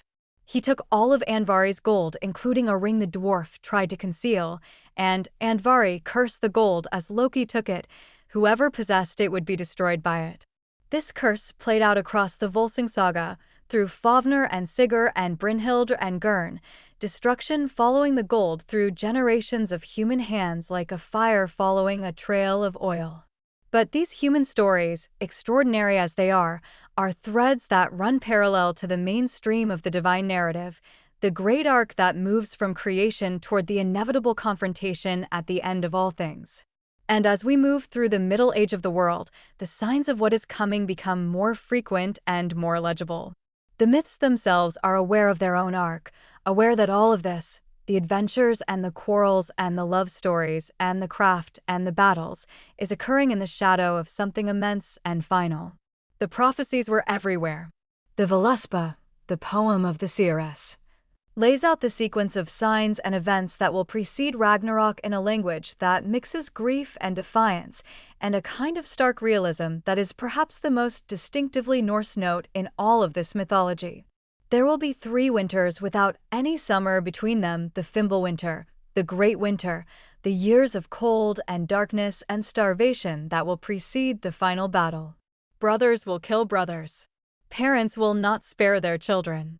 The world will be reduced to the most fundamental brutality, stripped of the social bonds that make civilization possible, and the breakdown of human connection will be the sign that the breakdown of cosmic order is at hand. The Fimbulwinter is not simply terrible weather. It is the unraveling of the principles that hold the world together.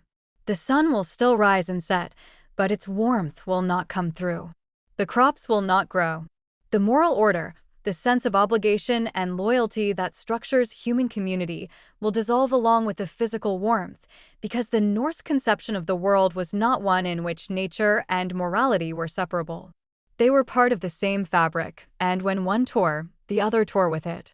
During this period, the wolves that have been pursuing the sun and moon through the sky since the beginning of time will finally catch them. Skoll will take the sun. Hati will take the moon. The stars will fall from the sky or be extinguished, and the darkness will be total, a return to something like the primordial darkness of Ginnungagap, but now freighted with loss. Not the blankness of a world that has not yet begun, but the darkness of a world that has come to its end. Jormungandr will begin to move. The world serpent, coiled around the disk of the earth with his tail in his mouth, will release his own tail and begin to churn through the ocean toward land, and as he moves, the ocean will overflow its banks and flood the world. The ship Naglfar, a ship made from the nails of the dead, fingernails and toenails cut from corpses, and this is why the Norse were careful to trim the nails of the dead before burial, to prevent adding material to this vessel. Naglfar will be set free from its moorings by the flooding ocean, and will sail with a crew of giants toward the final battlefield. Fenrir will break free of Gleipnir. The soft ribbon that held him when all the iron chains could not will finally give way, because Gleipnir's magic, like everything else, was subject to time's erosion, and the age of the world in which binding was possible will end. Fenrir will be free with his mouth open, so wide that his upper jaw touches the sky and his lower jaw drags along the earth, and he will advance toward Asgard, consuming everything in his path, fire pouring from his eyes and nostrils. Surtur will ride from Muspelheim with his burning sword, the sword of fire that he has been carrying since before the world began, and the fire giants will ride with him. Loki will free himself from his bonds in the cave. The great eagle will scream from the heights of Yggdrasil. The dragon Nhtgr, who has never stopped gnawing at the roots of the world tree, will at last have gnawed through enough that it shakes.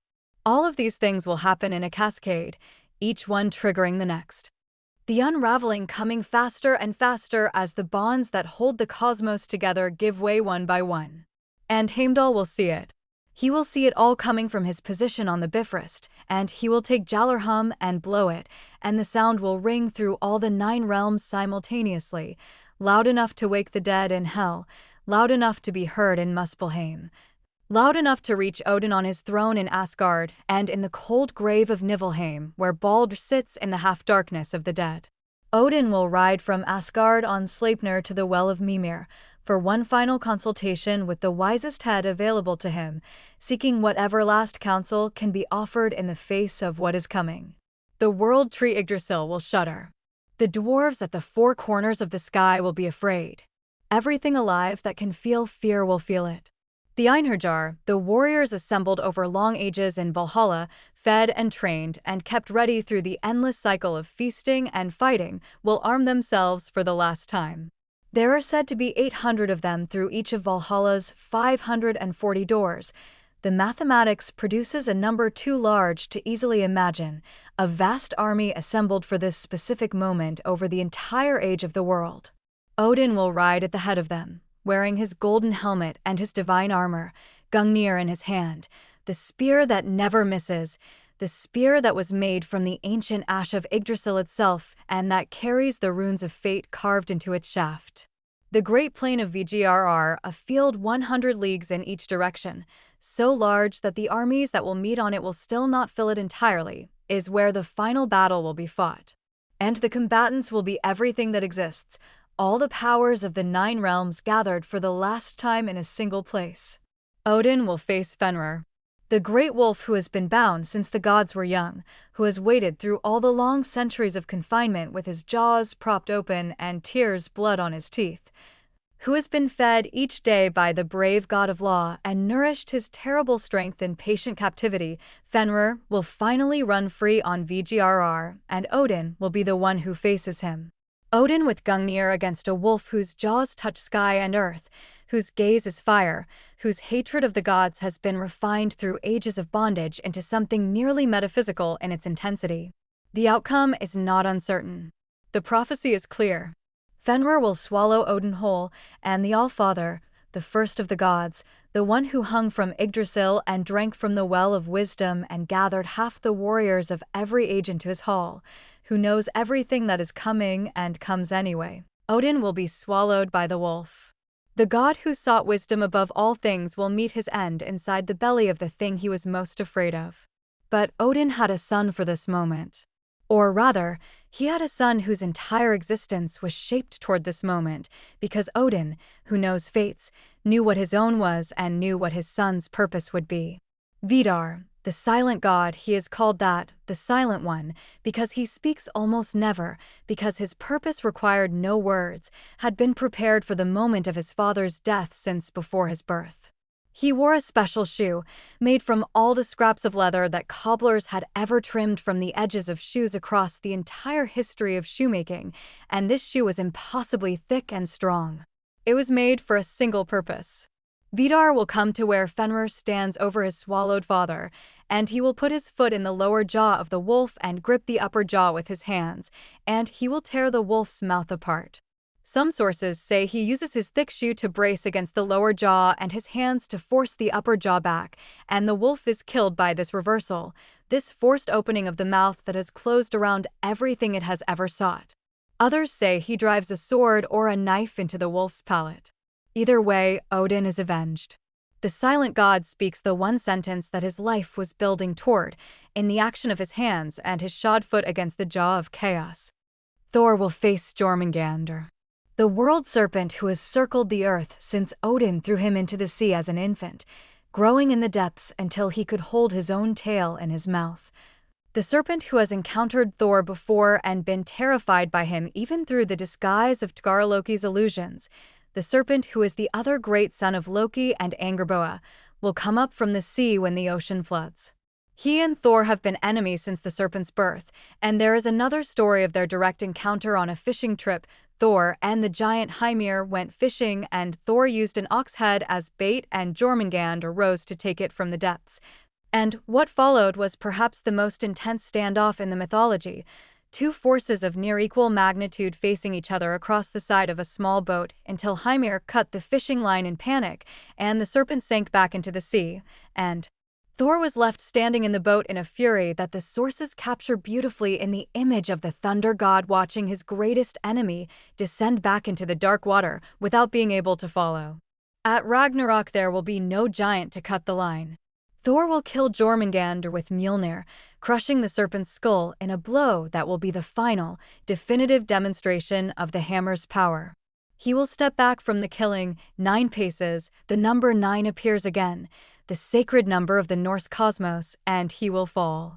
The venom of the world serpent, the poison that the great snake has accumulated in its body across all the ages of its existence in the ocean's depths, will have flooded Thor's system in those 9 paces. And the god of thunder, who has defended Midgard and Asgard since before most of the gods were fully themselves, will die of the serpent's poison.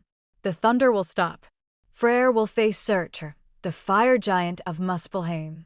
And Freyr will not have his sword. He gave it to Skirnir, who used it to win Geir, the love that was worth more to Freyr than the weapon that might have saved his life at the end. He will fight Surtur with a stag's antler, or some equally improvised weapon, a god of the harvest facing the embodiment of primordial fire without his proper tool, and he will die. Surtur will triumph over Freyr, and this is the price of love fully paid, the future purchased in an earlier moment finally coming due. Tyr will fight the great hound Garm, who is described as the worst of monsters, the dog who guards the entrance to hell, who has been baying for blood since the beginning of the final age. They will kill each other. The god of law who gave his hand for the binding of Fenrir will give the rest of himself in the binding's undoing. There is a kind of completion in this.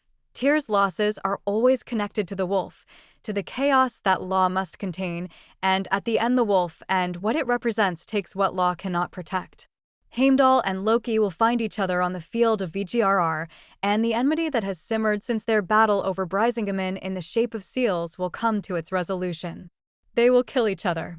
The watchman and the trickster, the revealer and the concealer, the one who stood in full light at the threshold of the worlds, and the one who was always in shadow behind every threshold, they will end each other, and both forms of seeing will go out of the world together. Surtur, having killed Freyr, will then do something that goes beyond a single combat.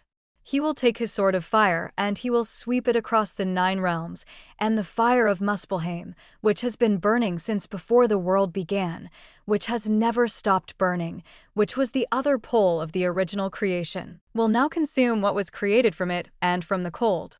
The world will burn. The earth will sink into the sea. The sky will fold.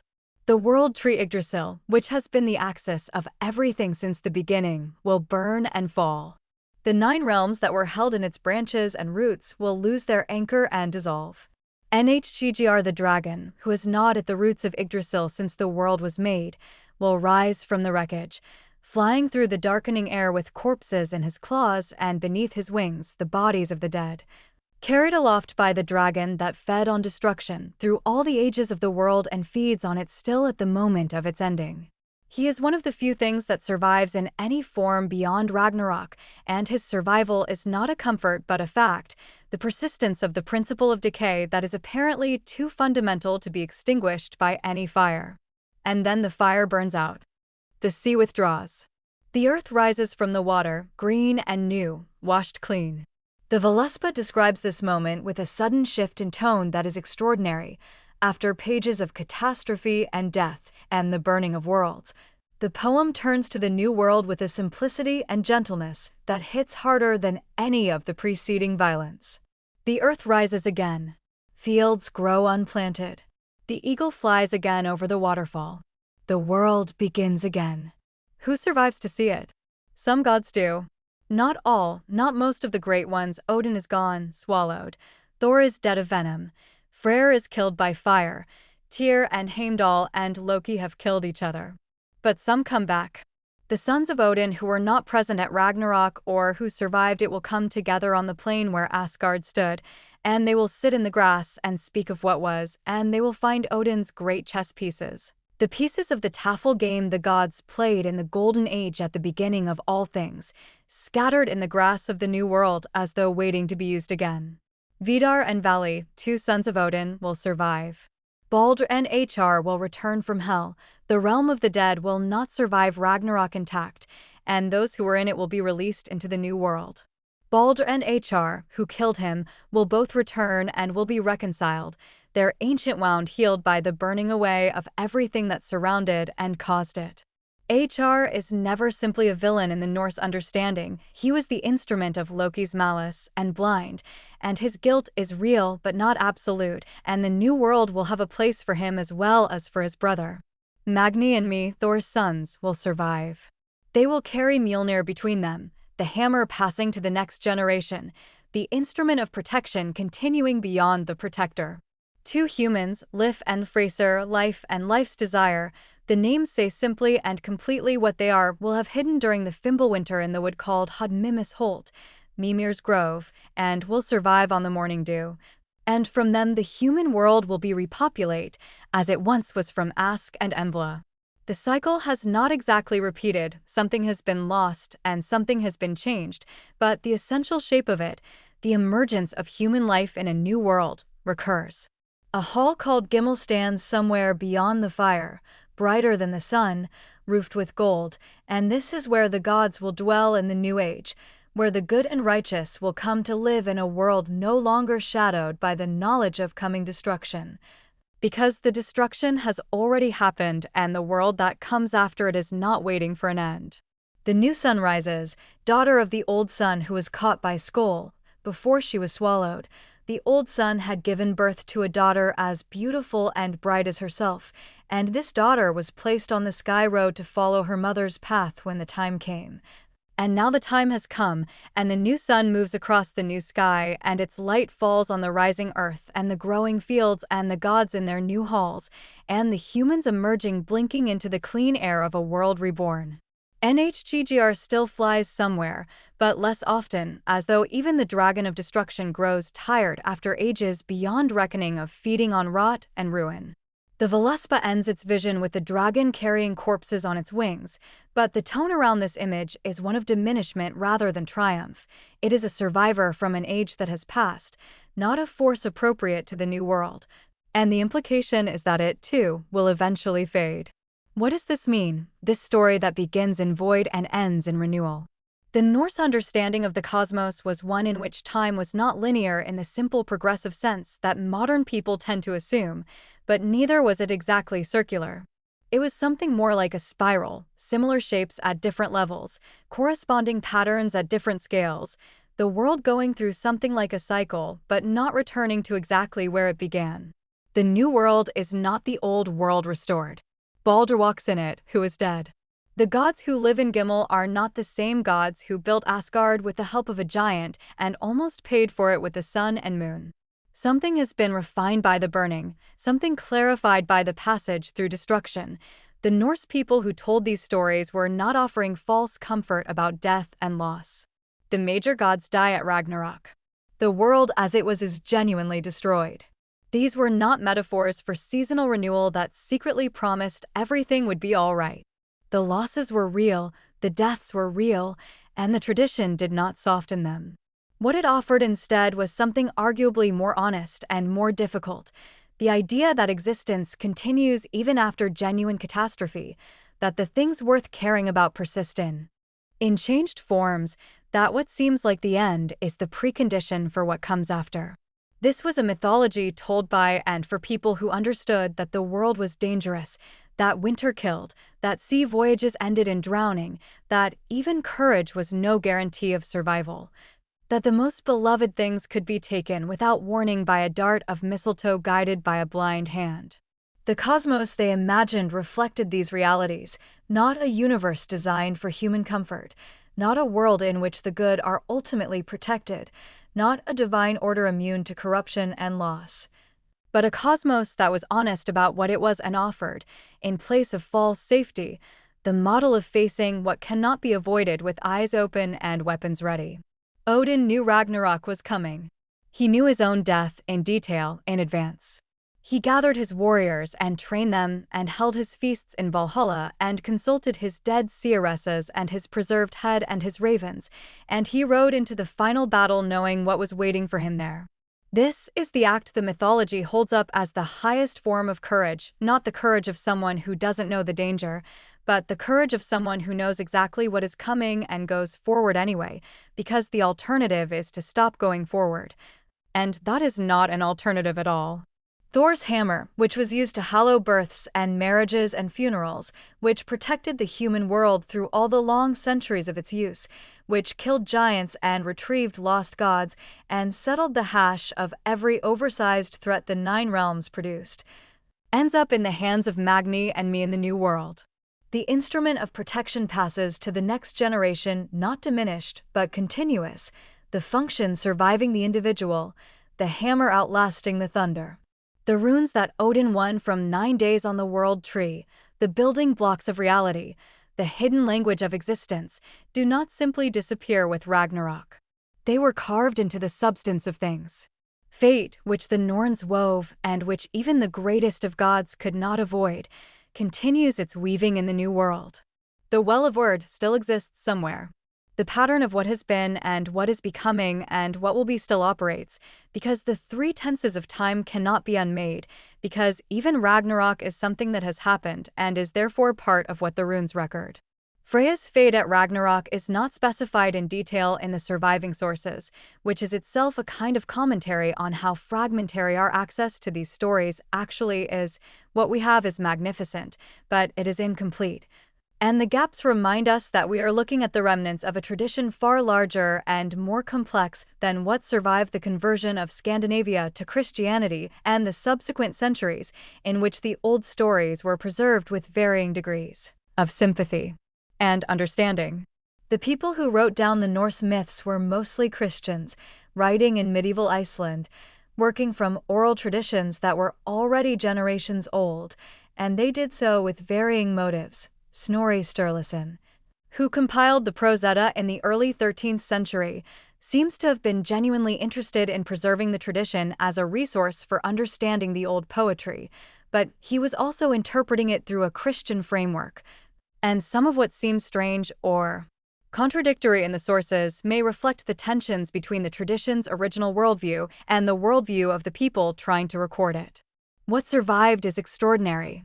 The Völuspá and the other poems of the Poetic Edda, collected in a manuscript called the Codex Regius in the 13th century, give us access to material that may be genuinely ancient, that may preserve something of how the Norse-speaking peoples understood their world before Christianity arrived and reorganized it. Snorri's Prose Edda elaborates and systematizes and occasionally rationalizes in ways that show his own thinking as well as the tradition he was working with. The sagas add another layer, the intersection of mythological thinking with historical narrative, the gods appearing at the edges of human stories as forces that shape without fully controlling. And beneath all of these written sources are the material remains, the carvings and metalwork and archaeological evidence of a culture that took its mythology seriously as a way of understanding the world, that named its days of the week after its gods, that buried its dead with weapons and grave goods for the journey to whatever came after, that built ships and sent them out on an ocean that connected rather than separated the peoples who lived along its edges. The Norse cosmos, in its fullness, is one of the most complete and coherent mythological systems ever developed, a universe with a clear beginning in the interaction of fire and ice, a middle period of divine and human activity filled with specific personalities and specific events, and a clearly imagined end that does not simply stop but transforms. The three Norns who sit by the well beneath Yggdrasil and weave the fates of all beings are still weaving in the new world, still carving runes into bark that is now new and unscathed, still drawing water from a well that survived the burning, because some things are too fundamental to be destroyed even by the fire of Muspelheim. The ash tree. Yggdrasil. What happens to it? The sources say it shakes at Ragnarök and that nothing is untouched by the fire. But Hod Mimus Holt, the wood where Lif and Fraser shelter, is understood by some interpreters to be another name for Yggdrasil itself, the world tree providing shelter to the seeds of the next human age even as the fire consumes the world around it. The tree that held the 9 realms in its branches and its roots, that was tended by the Norns and gnawed by the dragon and visited by gods and wound around by the world serpent, perhaps the tree endures. Perhaps the axis of existence cannot be fully burned, because if it were, there would be no axis around which the new world could organize itself. In the new world, beneath the new sun, with the fields growing unplanted and the eagle circling the waterfall and the surviving gods finding Odin's game pieces in the grass, there is a quality that the Voluspa captures in a few vivid images. A quality of mourning, of beginning, of a world that is clean because everything that soiled it has been burned away. The gods who walk in this new world do not need to be afraid of what they know is coming, because what was coming has come and passed, and they are on the other side of it.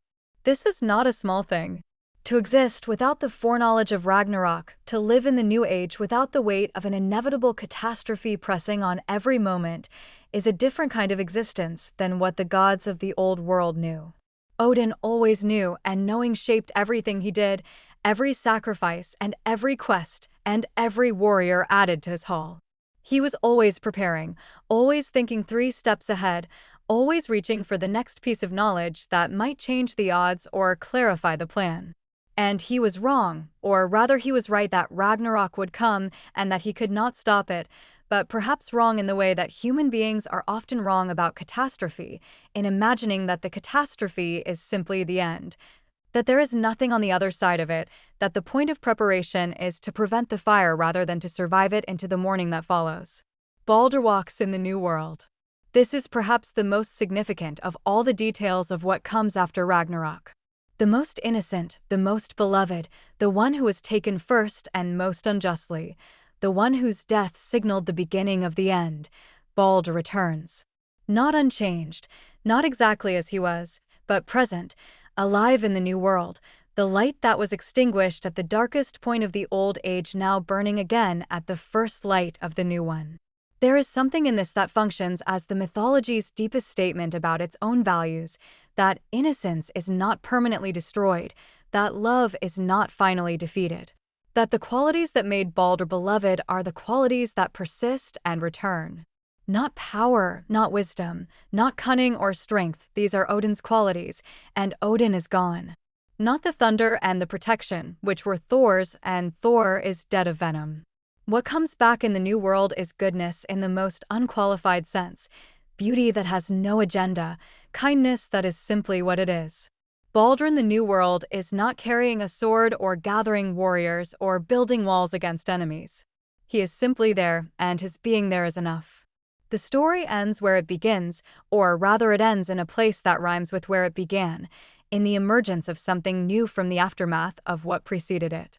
Ginnungagap produced Ymir and Odhamla, and from their interaction came the materials of the world.